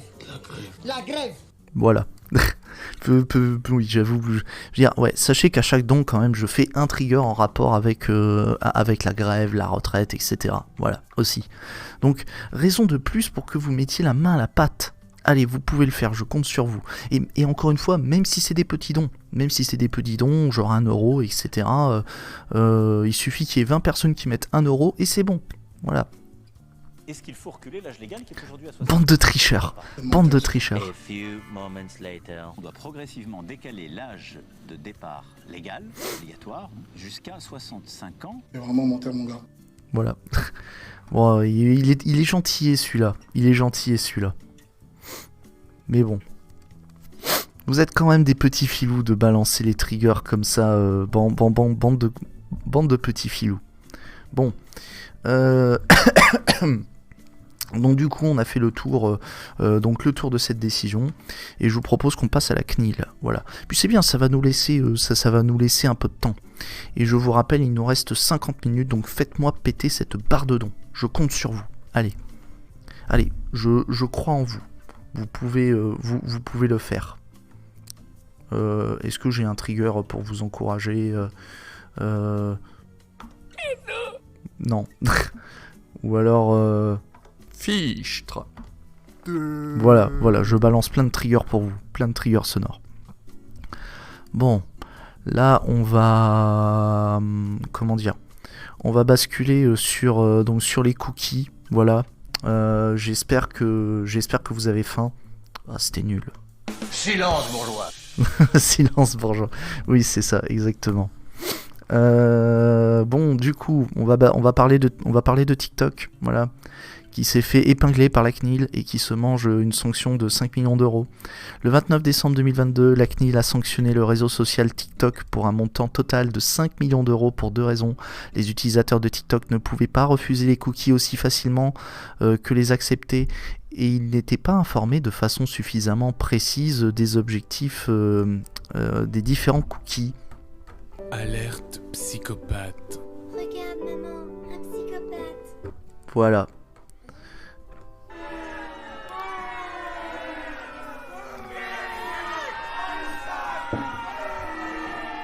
Oui, je sais, vous êtes en colère. Et votre colère est légitime. Alors, le contexte. Entre mai 2020 et juin 2022, la CNIL, donc la Commission nationale informatique et liberté, a effectué, donc vous savez, c'est l'autorité qui gère, qui régule le secteur du numérique en matière de gestion des données personnelles notamment, a effectué plusieurs missions de contrôle. Wait, la CNIL n'a pas juste un pouvoir consultatif, oui, elle peut infliger des sanctions, tout à fait, c'est une autorité de régulation, elle peut infliger... C'est bien, au moins vous apprenez des choses, ça fait partie des prérogatives en tant qu'autorité de régulation.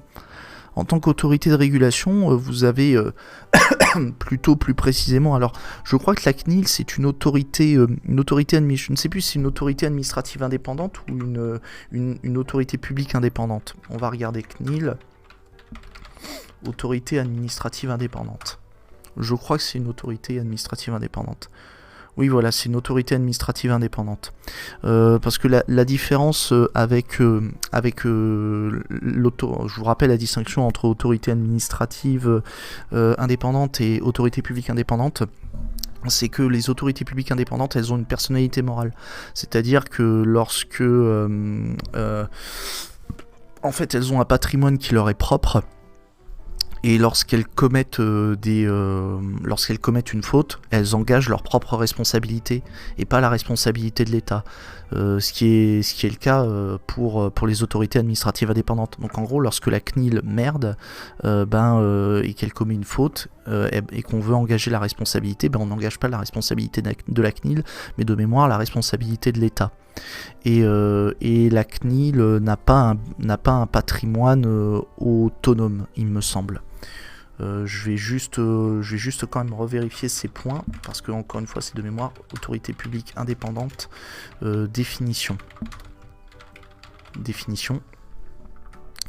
Voilà, alors Infonet, vie publique, les compétences, normalement on doit avoir la définition. Alors, donc des similitudes avec les juridictions, nanana, la chose jugée, il n'y a pas la distinction.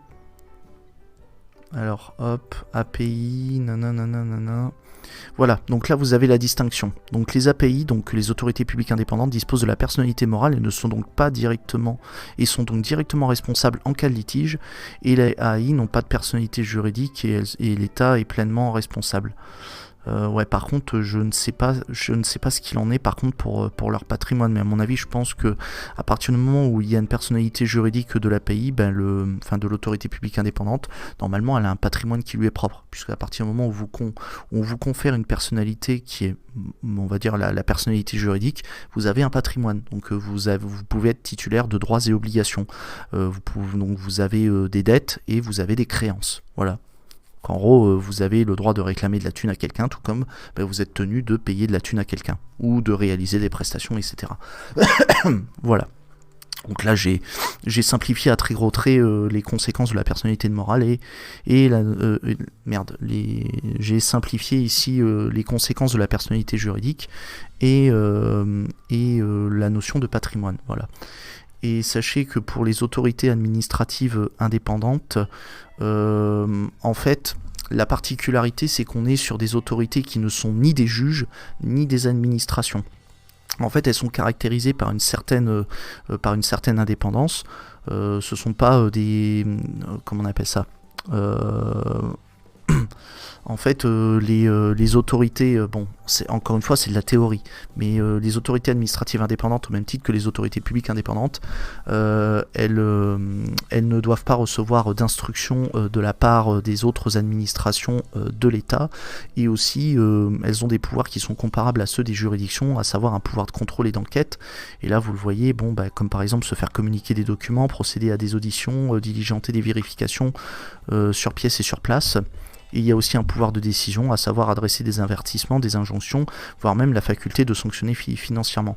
Donc vous avez des exemples avec l'autorité des marchés financiers, ou même aujourd'hui avec l'ARCOM, voilà. C'est-à-dire l'autorité de régulation en matière de communication. C'est-à-dire, je vous rappelle, l'ARCOM, c'est l'autorité qui est issue de la fusion entre Hadopi et le Conseil supérieur de l'audiovisuel. Voilà. Et c'est elle qui gère désormais tout ce qui est gestion, tout ce qui est la question de protection des œuvres protégées par le droit d'auteur, et aussi tout ce qui est gestion du contenu audiovisuel, que ce soit à la télé ou même, je crois, sur le numérique, enfin sur Internet. Voilà. Voilà. Qu'est-ce qu'on peut dire d'autre ? Je crois qu'on a fait... en plus il y avait une fiche thématique sur les différences. Donc là ouais, vous avez la liste des autorités administratives indépendantes, la liste des autorités publiques indépendantes. En autorité publique indépendante, vous avez l'Agence française de la lutte contre le dopage, l'autorité des marchés financiers, vous avez l'autorité de régulation des transports, l'autorité de régulation de la communication audiovisuelle et numérique, donc l'ARCOM. Après, on va pas tous les faire. Vous retrouvez aussi pour les autorités administratives indépendantes, l'autorité de la concurrence, etc. Alors, elle engage la responsabilité je vous lis un peu en retard, désolé. Elle engage la responsabilité de l'État, mais de toute façon, elle ne sera plus là pour en subir les conséquences. Après, c'est l'État, c'est le principe de comment on appelle ça, du fait que l'autorité n'a pas de personnalité morale. À partir du moment où tu n'as pas de personnalité juridique, on peut pas engager ta responsabilité. Et du coup, c'est l'État qui prend à la place de l'autorité, en somme. Je ne fais pas d'agisme, mais je veux dire qu'elle sera en train de pantoufler. Effectivement, Jashugan, effectivement. Radio Cara, savais-tu que la CNIL perdait ses pouvoirs dans la prochaine loi LOPMI? Mange ta surveillance. Ah, ça je savais, j'avais pas lu dans le détail, Radio Cara, mais merci de partager l'info. Si t'as des infos sur ça, n'hésite pas à faire tourner. Alors, la surveillance, c'est pour surveiller les bips. Bon. Allez, donc là j'ai fait un crochet sur les notions d'autorité administrative indépendante et autorité publique indépendante. Vous m'excuserez, j'ai pas donné la définition exacte. Bon allez, on peut peut-être essayer de trouver la définition exacte du Conseil d'État. Définition AAI. Définition AAI. Conseil d'État. Voilà, je vous donne la définition exacte, comme ça au moins vous êtes content. Alors voilà, on a une définition. Ah merde, c'est chez Dalloz, putain. Les autorités administratives, dans le rapport public. Ah putain, je peux pas avoir la définition, s'il vous plaît. Est-ce que je peux avoir notion administrative indépendante? Ouais, Sénat. Identification, définition. Alors, non. Fait chier, putain. Il n'y a pas une définition, un résumé de la définition. Non, c'est possible. Putain, fait chier. S'il vous plaît, c'est trop demandé. Ah là là. Alors que je regarde, il doit y avoir une notion. Alors attends, il doit y avoir une définition à la con.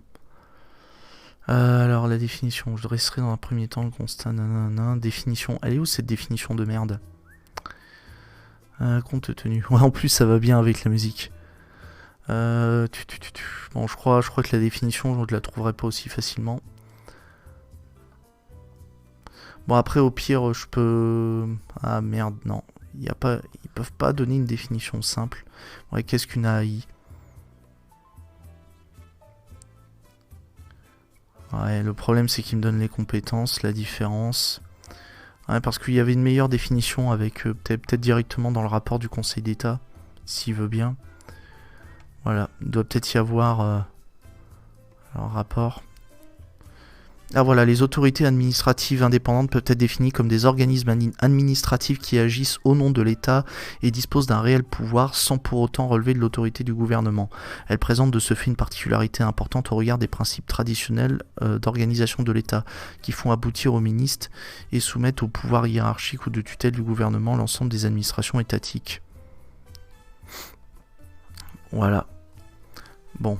Ok, bon, au moins on a une petite idée de la définition et on va poursuivre. Donc là j'ai fait une énorme digression, mais je m'étais dit que c'était le moment de faire un peu de vulga. Voilà. Alors donc entre mai 2020 et juin 2022, la CNIL a effectué plusieurs missions de contrôle en ligne sur le site web tiktok.com et sur pièce, c'est-à-dire sur la base de documents demandés à la société par la CNIL. Les contrôles ont uniquement porté sur le site web de TikTok dans un espace non authentifié et non sur l'application mobile. Sur la base des constatations effectuées lors des contrôles, la formation restreinte, organe de la CNIL chargée de prononcer les sanctions, a considéré que les sociétés TikTok Information Technology UK Limited et TikTok Technology Limited, bizarrement, comme c'est bizarre, TikTok Irlande, ce n'est absolument pas pour le régime, pour le régime fiscal. Je veux dire, quelle coïncidence de voir ça. Comme c'est bizarre. Bah oui. Donc avait manqué aux obligations, donc ces sociétés avaient manqué aux obligations prévues par l'article 4. Oui voilà, avaient manqué aux obligations prévues par l'article 82 de la loi informatique et liberté. Et le montant de cette amende a été décidé au regard des manquements retenus, du nombre de personnes concernées, notamment des mineurs, et de nombreuses communications antérieures. Tout à fait, ça va pas. Antérieures de la CNIL sur le fait qu'il doit être aussi simple de refuser les cookies que de les accepter. Voilà. Donc les éléments qui ont été pris en compte pour déterminer le montant, c'est le nombre de personnes concernées et les nombreuses communications antérieures que la CNIL avait été effectuées, à laquelle la CNIL avait procédé pour rappeler qu'il fallait que l'on puisse avoir une faculté simple de refuser ou de consentir aux cookies. Voilà. Le manquement donc à la loi informatique et liberté. Donc, lors du contrôle effectué en juin 2021, la CNIL a constaté que si les sociétés TikTok Royaume-Uni et TikTok Irlande proposaient bien un bouton permettant d'accepter immédiatement les cookies, elles ne mettaient pas en place de solution équivalente, bouton ou autre permettant à l'internaute de refuser aussi facilement leur dépôt. Plusieurs clics étaient nécessaires pour refuser tous les cookies contre un seul pour les accepter. Et ça se fait encore sur pas mal de sites. Alors, les AI ont pour caractéristique, merci Silaosa, les AI ont pour caractéristique commune de ne pas être des juridictions dont les décisions seraient revêtues de l'autorité de la chose jugée et relèveraient du contrôle de cassation, ni des personnes morales distinctes de l'État. Merci pour ce complément. Salut Alpha Beta. Installe-toi confortablement. Et nous avons Marcel Duchemin. Alors attends, alors je sais pas si tu es présent dans le Discord. On termine ensemble, on va terminer tranquillement. Ah, tu lurques depuis 7h du matin, putain, j'ai honte. Merci camarade de ta présence, je suis très content. Alors, donc j'en étais où ? Je sais pas si je t'avais dit bonjour Philippe Mesetti, bienvenue à toi aussi. Donc la formation restreinte a considéré que rendre le mécanisme de refus plus complexe revient en réalité à décourager les utilisateurs de refuser les cookies. Et oui, à les inciter à privilégier la facilité du bouton tout accepter. Et je vous cache pas combien de fois j'ai eu la flemme. Je sais que c'est pas bien, mais j'ai eu la flemme aussi. Parfois je me fais avoir aussi. Donc la CNIL en a conclu que ce procédé portait atteinte à la liberté du consentement des internautes et constitue une violation de l'article 82 de la loi informatique et liberté, puisqu'il n'était pas aussi simple de refuser les cookies que de les accepter au moment du contrôle en ligne de juin 2021 et jusqu'à la mise en place d'un bouton tout refuser en février 2022. Du coup, si vous développez des sites internet ou si vous êtes propriétaire de sites internet, webmaster, etc., faites gaffe. Essayez de faire attention parce que si la CNIL vous épingle, vous allez vous faire taper sur les doigts. Voilà, moi c'est ce que j'en déduis. Au pire, si vous voulez faire le nécessaire et vous renseigner, avocat avocat spécialisé en droit des technologies, vous demandez, et je pense que vous lui montrez ce communiqué, ou même peut-être qu'il connaît déjà la réponse, il vous dira ouais ben je dis bien peut-être. Il vous dira bon ben faut faire en sorte que ce soit aussi simple d'accepter les cookies que de les refuser.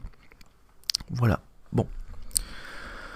Je vais me laisser reposer un peu la voix, et je vais laisser Géraldine reprendre un peu le relais. De plus, les utilisateurs n'étaient pas informés de façon suffisamment précise des finalités, objectifs, des cookies tant sur le bandeau d'information au premier niveau que dans le cadre de l'interface de choix accessible après avoir cliqué sur un lien présent dans la bannière. La formation restreinte a donc conclu à plusieurs manquements à l'article 82 de la loi informatique et liberté. Ok. Alors ensuite, compétence de la CNIL, parce que forcément, bah oui, j'imagine l'un des moyens qui a été, je pense, invoqué par TikTok, etc., c'était de dire, ah ben la CNIL n'est pas compétente pour traiter ce cas. Alors, on va en savoir plus comment la CNIL a démontré qu'elle était compétente pour traiter cette affaire. Alors, la CNIL est matériellement compétente pour contrôler et sanctionner les opérations liées aux cookies déposés par les sociétés sur les terminaux des internautes situés en France. Le mécanisme de coopération prévu par le Règlement général de protection des données, donc le mécanisme de guichet unique, n'a pas vocation à s'appliquer dans ces procédures dans la mesure où les opérations liées à l'utilisation des cookies relèvent de la directive e-privacy transposée à l'article 82 de la loi informatique et liberté.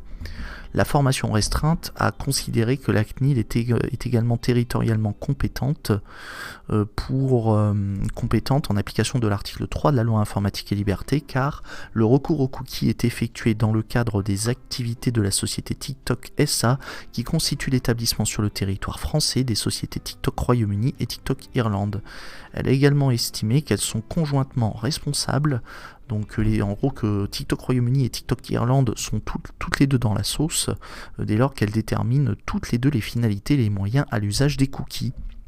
Voilà, donc pour justifier en gros sa compétence sur le territoire, c'est parce qu'en fait c'est parce que TikTok en France gère des activités de cookies. Mais par contre, pour ce qui est des finalités et des moyens sur l'usage des cookies, c'est géré à la fois par TikTok Royaume-Uni et TikTok Irlande. Voilà. Donc c'est comme ça qu'on arrive à faire le lien. Et après pour la matière, pour la compétence au regard de la matière, la CNIL en fait elle est compétente pour gérer les opérations liées au dépôt de cookies. Voilà. Bon après si vous voulez le détail, vous avez les procédures de sanctions, les web, les cookies, etc. On peut peut-être faire un petit point sur les cookies pour savoir, alors est-ce qu'on peut avoir, voilà, cookies, on peut voir la définition, est-ce qu'on peut avoir la définition des cookies? Oh, une image de cookie, c'est magnifique. Alors est-ce qu'on peut avoir une définition, qu'est-ce qu'un cookie, quelle est la différence, des définitions relatives aux cookies? Alors est-ce qu'on peut avoir un truc vulgarisé? Parce que moi je suis une quiche. Alors un cookie est un petit fichier stocké par un serveur dans le terminal, ordinateur, téléphone, etc. d'un utilisateur et associé à un domaine web, c'est-à-dire dans la majorité des cas à l'ensemble des pages d'un même site web. Ce fichier est automatiquement... Ah merde, elle est où la suite Ah oui merde, d'accord. Donc il faut cliquer pour avoir la suite, j'imagine. Ce fichier est automatiquement renvoyé lors de contacts ultérieurs avec le domaine. Oh putain, ouais, là. Bon, allez, on va se taper la définition des cookies, comme ça au moins on fait notre culture web. Les cookies ont de multiples usages. Ils peuvent servir à mémoriser votre identifiant client auprès d'un site marchand, le contenu courant de votre panier d'achat, la langue d'affichage. Hello, sentier battant, bienvenue à toi. Installe-toi confortablement. Oula. J'ai la connexion qui est un peu en PLS. Je vais juste fermer peut-être quelques pages. Enfin, on verra. Donc j'en étais où? Ouais, donc les cookies ont de multiples usages, ils peuvent servir à mémoriser, donc ça je l'ai vu, donc le contenu courant. Donc il peut aussi mémoriser la langue d'affichage de la page web, un identifiant permettant de tracer votre navigation à des fins statistiques, etc. Certains de ces usages sont strictement nécessaires aux fonctionnalités expressément demandées par l'utilisateur ou bien à l'établissement de la communication, et donc exemptés de consentement. D'autres qui ne correspondent pas à ces critères nécessitent un consentement de l'utilisateur avant lecture ou écriture. Après, donc il y a la distinction entre cookies tiers et cookies internes et techniques. Lorsqu'un utilisateur visite un site web, il consulte en pratique un domaine qui termine en général par une extension de type .com ou .fr. Par exemple, site.com est un domaine. Les contenus peuvent être transmis depuis le domaine qu'il visite ou bien via d'autres domaines qu'il n'a pas entré lui-même et qui appartiennent à des tiers. En effet, chaque cookie est associé à un domaine et envoyé ou reçu chaque fois que le navigateur va appeler ce domaine. Bon, je vous propose qu'on rentre pas plus dans la détail parce que, enfin, dans le détail, ça devient technique. Mais ce qu'il faut retenir, c'est que les cookies, ça permet de mémoriser des informations. Voilà, et que c'est stocké dans un ordinateur, un téléphone, etc. Et que c'est associé à un domaine web. Voilà. Alors, ok, de toute façon, on va changer de stream dans pas longtemps. De toute façon, normalement, je termine à 8h, à moins qu'il y ait un changement de... Ah, il y a Marcel qui est là. Comment tu vas, camarade ? Ça va bien et toi ? Ouais, écoute, ouais, est-ce que vous entendez bien Marcel sur le Discord ? 1, 2. Parce que moi normalement ils doivent t'entendre puisque je crois que je vois le son qui évolue dans OBS. Ouais. Oui, c'est bon, il y a un retour son, nickel. Écoute, parce que là, si je comprends, parce que tu sais, c'était un peu, on n'avait pas prévu, on n'avait pas organisé, c'est la manière, je sais pas si on fait un feat ensemble ou si je te fais la passation, donc t'as une petite idée ou pas ? Non, mais je chill là tranquille. De toute façon, moi, je suis pas encore frais, donc je chill là tranquille avec toi. Je te poserai 2-3 questions peut-être, mais finis tranquille et on fait la passation à 8h, ça te va ? Oui, pas de souci. De toute façon, je traînerai pas plus que 8 heures parce que j'ai des obligations entre les chiens. Je dois aller aussi au garage pour la caisse avant d'aller au boulot. Je te dis, de toute façon, c'est une semaine journée de l'enfer. Enfin, c'est journée et semaine de l'enfer. Pour donner une idée, il a fallu que je bosse en urgence. Franchement, allez, c'est instant story time. Allez, instant story time, faites des dons. En plus, vous avez toujours pas fait de dons. Allez les gens, faites des dons pour cette story time de l'enfer. Je devais en fait faire une requête pour devant la Cour européenne des droits de l'homme. On n'en fait pas souvent au cabinet, mais du coup on devait faire une requête devant la Cour européenne des droits de l'homme, et pour modifier en fait on doit compléter directement un formulaire PDF où on indique les faits, etc., les griefs qui sont invoqués, tout le tatouin. Et sauf que Bébert, qu'est-ce qu'il a fait Bébert comme un con ? Il a qu'une version de PDF. Et du coup, malheureusement, fichier PDF corrompu. Non. Si. Faire ? Alors, par chance, j'ai restauré une version antérieure, mais j'avais une bonne partie de mon travail qui a sauté. En gros, j'avais niqué en équivalent une journée de boulot, quoi. Et le délai... Aïe, mais en plus ça doit être grave long ce genre de mail là, non ? Disons que... Alors, ça dépend. Parfois, on reprend... pour gagner du temps, on repart des faits, on repart de nos précédentes écritures qu'on avait développées devant le juge français. Et ensuite, on apporte quelques précisions, etc. Mais par contre, ce qui prend du temps, et ça, c'est une putain de purge. Et s'il y a déjà, outre le PDF que c'est de la merde, et il y a aussi le fait qu'il y a une exigence, un formalisme devant la Cour européenne des droits de l'homme qui est juste délirant, notamment au niveau des pièces. Il faut que tu respectes une certaine marge au niveau de tes pièces, et si tu le fais pas, ta requête elle est irrecevable. C'est-à-dire, tu veux dire, genre, tes pièces, elles doivent être au milieu, avec une marge de je sais pas combien de blanc, voilà, et c'est une putain de purge parce que tu dois te retaper, te reformaliser les pièces. Et je me souviens que c'était un cauchemar dans une autre requête que j'avais faite pour la Cour européenne des droits de l'homme, c'est une purge. Tu comprends pourquoi je préfère... Alors du coup, est-ce que tu peux peut-être nous dire peut-être dans quel cas tu fais une requête? C'est quand tous les droits sont... t'as fait appel, enfin t'as fait toutes les cours en France, et à ce moment-là, donc les cours c'est la cour normale, je sais pas comment elle s'appelle, appel et cassation. Ouais, c'est à peu près ça l'idée. En gros, on appelle ça l'épuisement des voies de recours. L'une des conditions de... En gros, vous avez ce qu'on a... Alors, je vais vous expliquer très brièvement. Vous avez ce qu'on appelle des conditions de recevabilité. En fait, si vous ne respectez pas ces conditions, le juge ne prendra même pas la peine d'analyser votre requête. Il prendra même pas la peine d'analyser vos arguments. Quand bien même vous aurez raison, si vous respectez pas ces conditions, le juge ne prendra même pas la peine d'ouvrir l'enveloppe.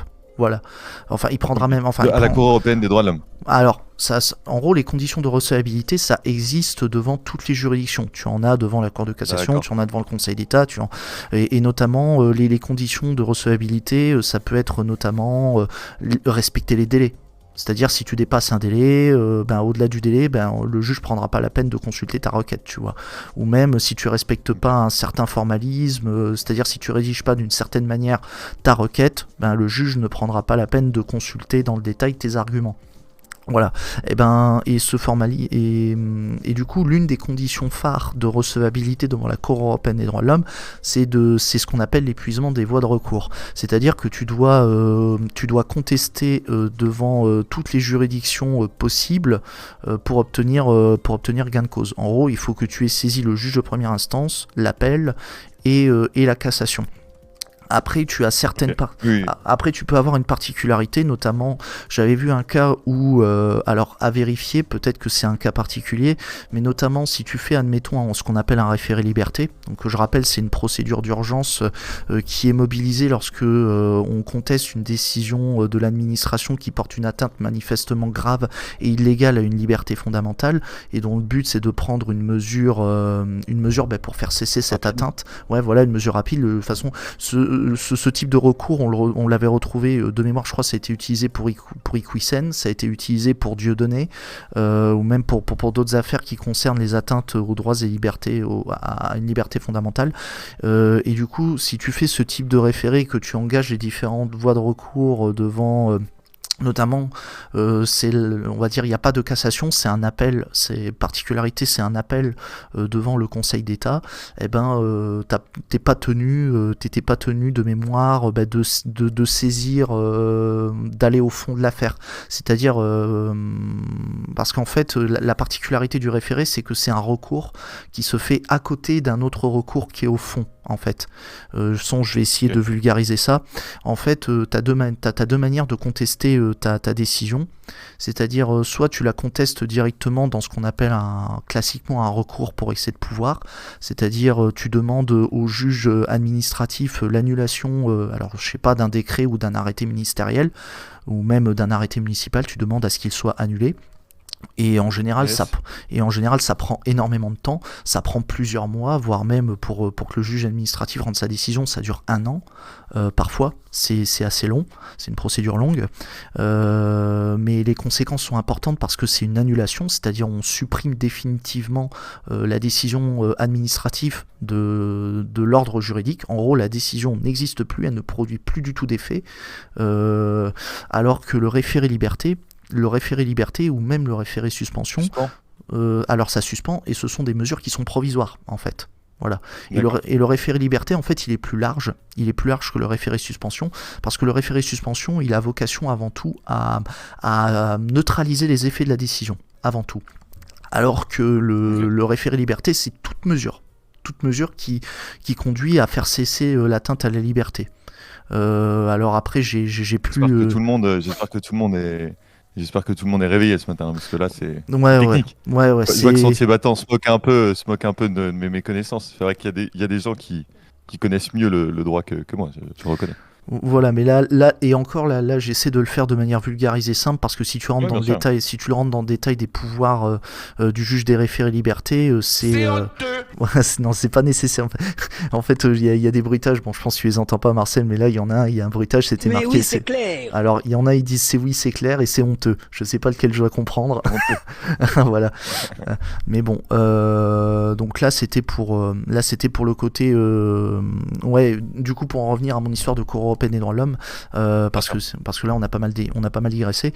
Du coup, si vous avez engagé tous les recours possibles devant les juges nationaux, vous pouvez saisir la Cour européenne des droits de l'homme. Bien sûr, il y a une autre condition de recevabilité à respecter. Il faut que devant les juges nationaux, vous êtes plaint d'une violation de la Convention européenne des droits de l'homme. Parce que si vous avez saisi les juridictions nationales et que vous n'êtes pas plaint d'une violation de la, de la liberté d'expression, de la discrimination, telle que garantie par la Convention européenne des droits de l'homme, la Cour européenne des droits de l'homme, vous allez arriver dans la Cour européenne des droits de l'homme, elle va vous dire: vous foutez de ma gueule, vous me saisissez, vous avez jamais critiqué la violation de la Convention européenne des droits de l'homme. Allez, circulez, rien à voir. Il faut que ça prenne quelle forme, du coup, cette critique lors des différents appels? Alors, c'est directement dans la requête. En fait, dans la requête, vous soulevez ce qu'on appelle, en gros, on n'appelle pas ça argument, on appelle ça moyen. C'est-à-dire, si, en gros, vous devez indiquer dans votre requête que la décision de l'administration viole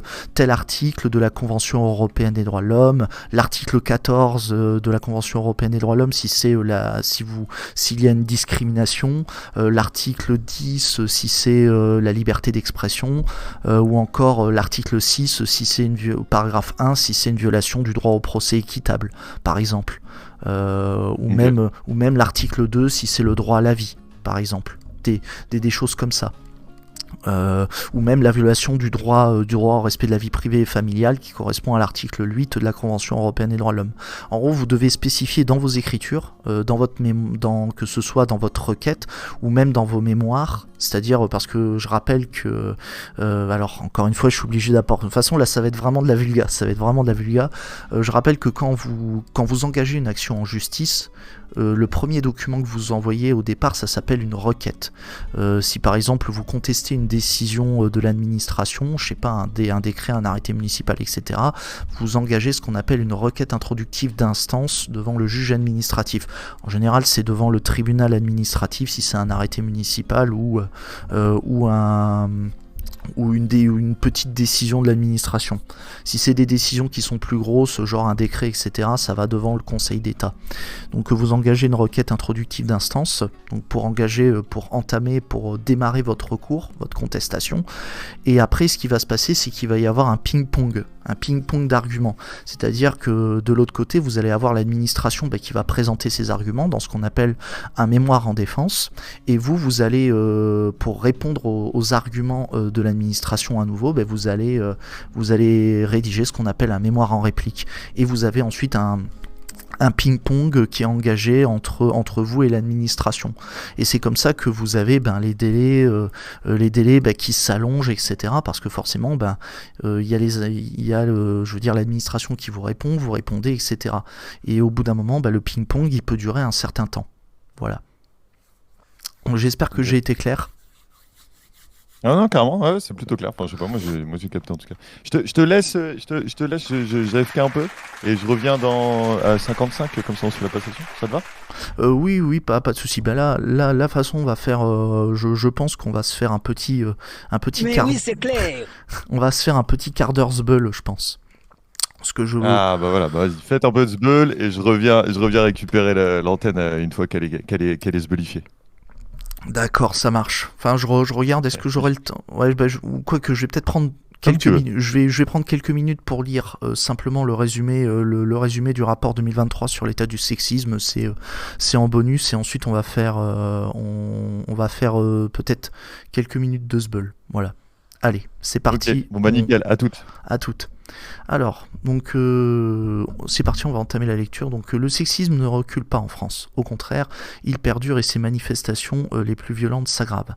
Tel est le constat alarmant du rapport annuel 2023 du Haut Conseil pour l'égalité sur l'état du sexisme en France, qui s'appuie à la fois sur les derniers chiffres officiels et sur les résultats du baromètre réalisé par l'Institut Via Voice. Enfin non, via voix peut-être, auprès de 2500 personnes représentatives. Ce sondage rencontre des perceptions de la société face aux inégalités entre les femmes et les hommes, évalue le degré de sexisme, restitue le vécu des femmes et mesure l'adhésion aux outils de lutte existants. Donc Sylvie-Pierre Brossolette, présidente du Haut Conseil pour l'égalité, remet ce rapport au président de la République Emmanuel Macron mercredi 25 janvier. Principal enseignement, en dépit d'une sensibilité toujours plus grande aux inégalités depuis MeToo, les clichés et les stéréotypes sexistes perdurent, sans déconner. Écoutez, de toute façon on est en plein dedans, je m'excuse pour le trigger qui va suivre. Est-ce qu'il est là ? Est-ce qu'il est là le trigger ? Je suis navré, veuillez m'excuser, je vais en choquer certains. La place de la femme, c'est à la cuisine. Voilà, en gros, c'est ce genre de cliché débile qu'on retrouve. L'opinion est paradoxale. Elle reconnaît et déplore l'existence du sexisme, mais ne le rejette pas en pratique, majoritairement chez les hommes. Bon, je vais enlever, de toute façon, je laisse la musique, enfin, je ne remets pas la musique, de toute façon, on va partir après en Moments Bull.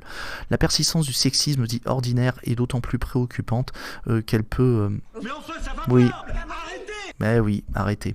D'autant plus préoccupante qu'elle peut conduire aux manifestations les plus violentes.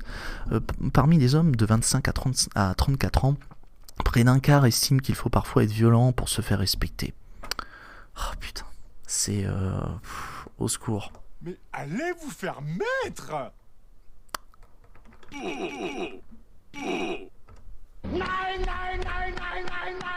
Ce n'est pas possible.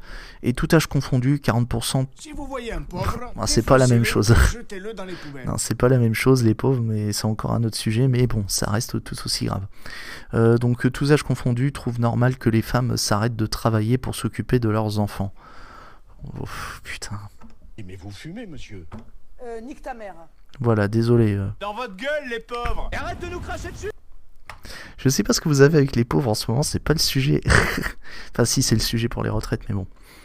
En ce qui concerne les femmes, 80% estiment être moins bien traitées que les hommes en raison de leur sexe et 37% disent avoir déjà subi des rapports sexuels non consentis. Putain, au secours. Mais je pense que ce rire n'était pas approprié.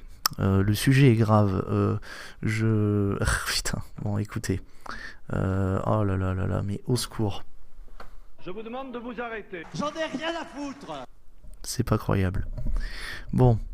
Donc le Haut Conseil pour l'égalité propose un plan d'urgence global contre toutes les manifestations du sexisme et ses causes. Oui, va te faire câliner, effectivement.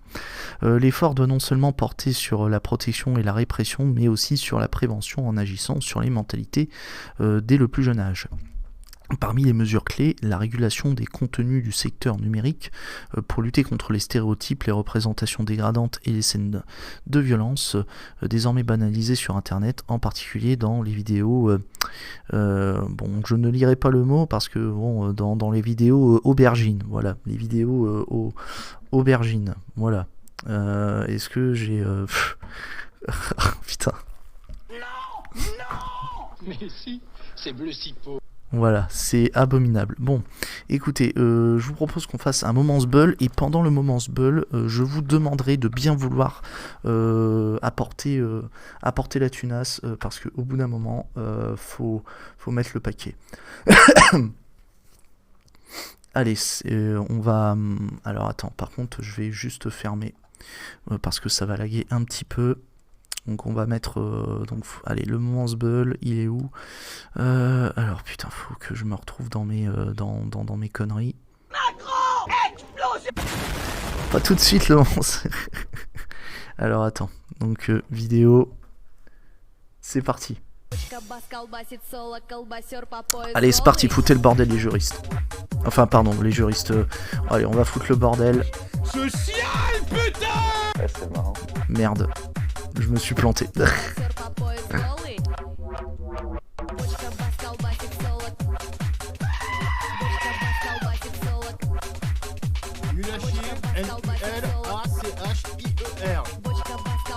On va augmenter un petit peu. Parce que là c'est un peu mou.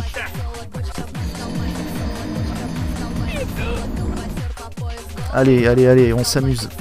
Si vous voulez foutre le bordel, c'est dans... Vous pouvez aller, pouvez ouvrir le chat de ma chaîne et balancer les commandes. Voilà. Allez, on fout le bordel. Foutez le bordel. Alors attends, par contre. Alors je dis oui.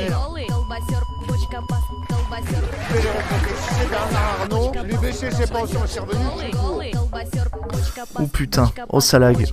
Oh ça lag. Comment dirais-je, socialo-marxiste. Ouais, l'esprit socialo-marxiste, ouais. Nous souhaitons vous présenter le projet Ah oui. du gouvernement pour garantir l'avenir de nos retraites.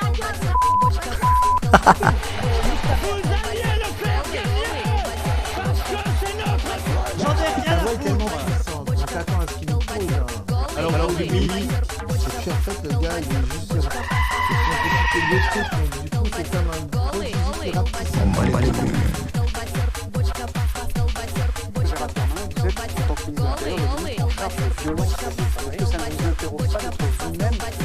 Allez, faites péter les dons. Faites péter les dons. Comment vous l'explicitez?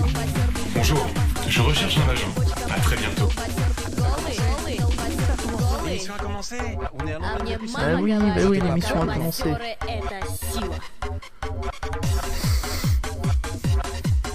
Attends, on sélectionnera après. Vous m'emmerdez. Pas du tout. Pas du tout.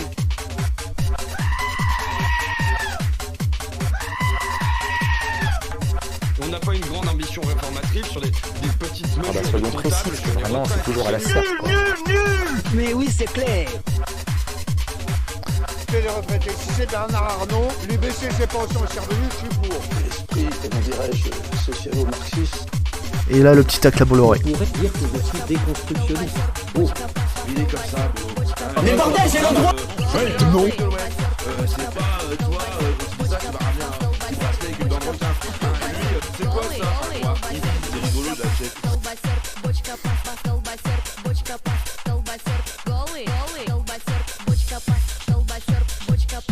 Il est totalement hors sol, il touche pas terre, ça se finit dans le drame. C'est une bouffonnerie. Ah, attendez, on va pousser un petit peu la chansonnette. Allez.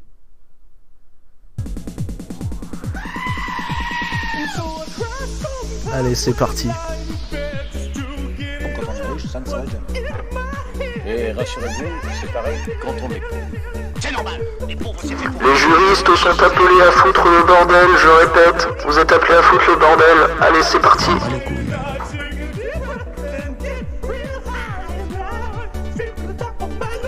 What's going on? Les nazis, les méchants. C'est quoi cet antinazisme primaire?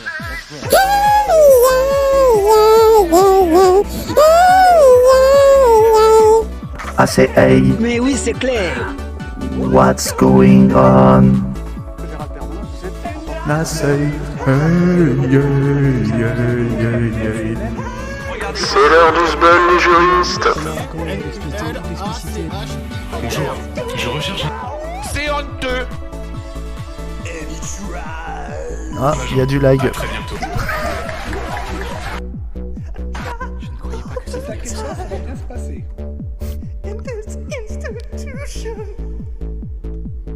And he prays. Oh my God, pray.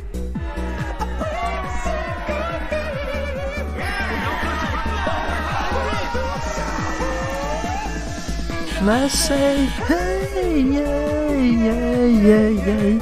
Hey, yeah, yeah. I say hey. What's going on?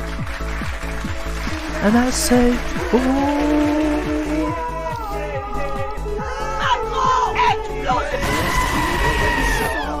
C'est honteux.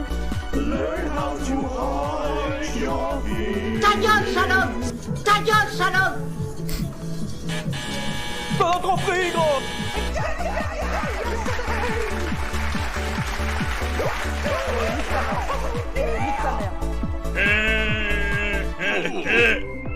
Ah oui. Allez les juristes. Allez putain, faites des dons pour la caisse. Allez.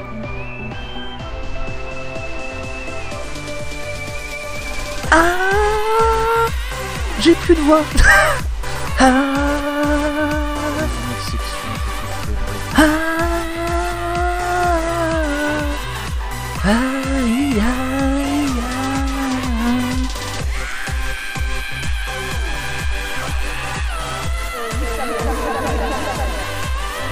Zbeul. Ouais, Zbeul.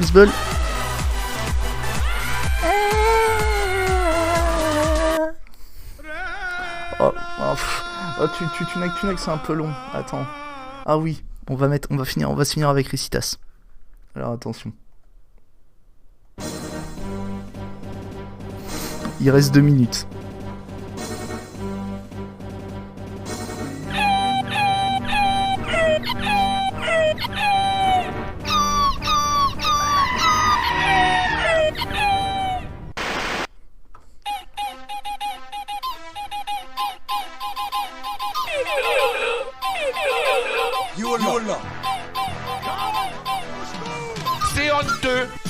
C'est honteux.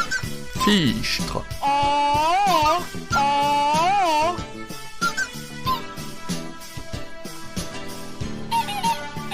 Moi, c'est toujours les nazis, les méchants. C'est quoi cet anti-nazisme primaire? Récitas. Nique ta mère. Ouais, c'est pas faux. C'est pas faux. Bien évidemment, la place de la femme, c'est à la cuisine. Alors je dis oui. Je chiale, putain. Oh, c'est marrant.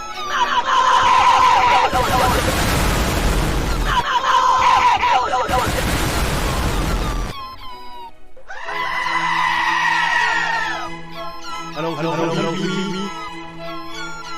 Silence, Gaulois. Silence, Gaulois. Nul à chier, N-U-L-A-C-H-I-E-R.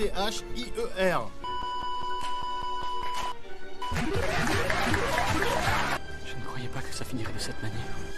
Fais les retraités chez Bernard Arnault, lui baisser ses pensions, c'est revenu, je suis pour. L'esprit, comment dirais-je, socialo-marxiste. Et là, le dernier. Nous souhaitons vous présenter le projet du gouvernement pour garantir l'avenir de nos retraites. Voilà. Et voilà, les juristes, enfin plutôt, désolé, j'ai l'habitude. J'ai vu le gars dans la place. Ouais, c'est ça. Ouais, j'espère que t'as pu aussi en profiter, camarade. Ouais, j'ai vu le son. Voilà, bon, après, peut-être un jour faire mon propre son un jour. Faudrait voir, mais bon, faudrait que j'ai le temps, quoi. Bon, on veut. Allez, en jump style, en hard style, comme chez Lex, voilà. Bon, bref. Du coup, c'est dommage. J'espère à l'occasion peut-être faire un petit coup de piqué stream pour atteindre les donation goals. Parce que il y a quand même eu 30 balles, mais je suis sûr que vous pouvez faire mieux, les juristes et les piqués et les viewers du piqué stream. Bon, du coup, on va pas traîner. Je vais te laisser prendre le relais, camarade. Yes. Ouais, donc du coup, avant de partir, je remercie quand même tout le monde d'avoir été présent pour cette petite matinale pour ce début de matinale du Piqué Stream. Franchement, ça me fait plaisir de voir de vous voir tous comme ça de bon matin, et surtout j'espère qu'on a passé un bon moment tous ensemble, et qu'on va poursuivre le soutien pour les grévistes, parce qu'ils en ont absolument besoin. Bon, et encore une fois, bravo à toute l'équipe du Piqué du Stream pour vraiment l'ensemble, que ce soit l'équipe technique, tout le monde, voilà. Bon, on fait le décompte, Marcel, ensemble, pour rester ici. Marcel va prendre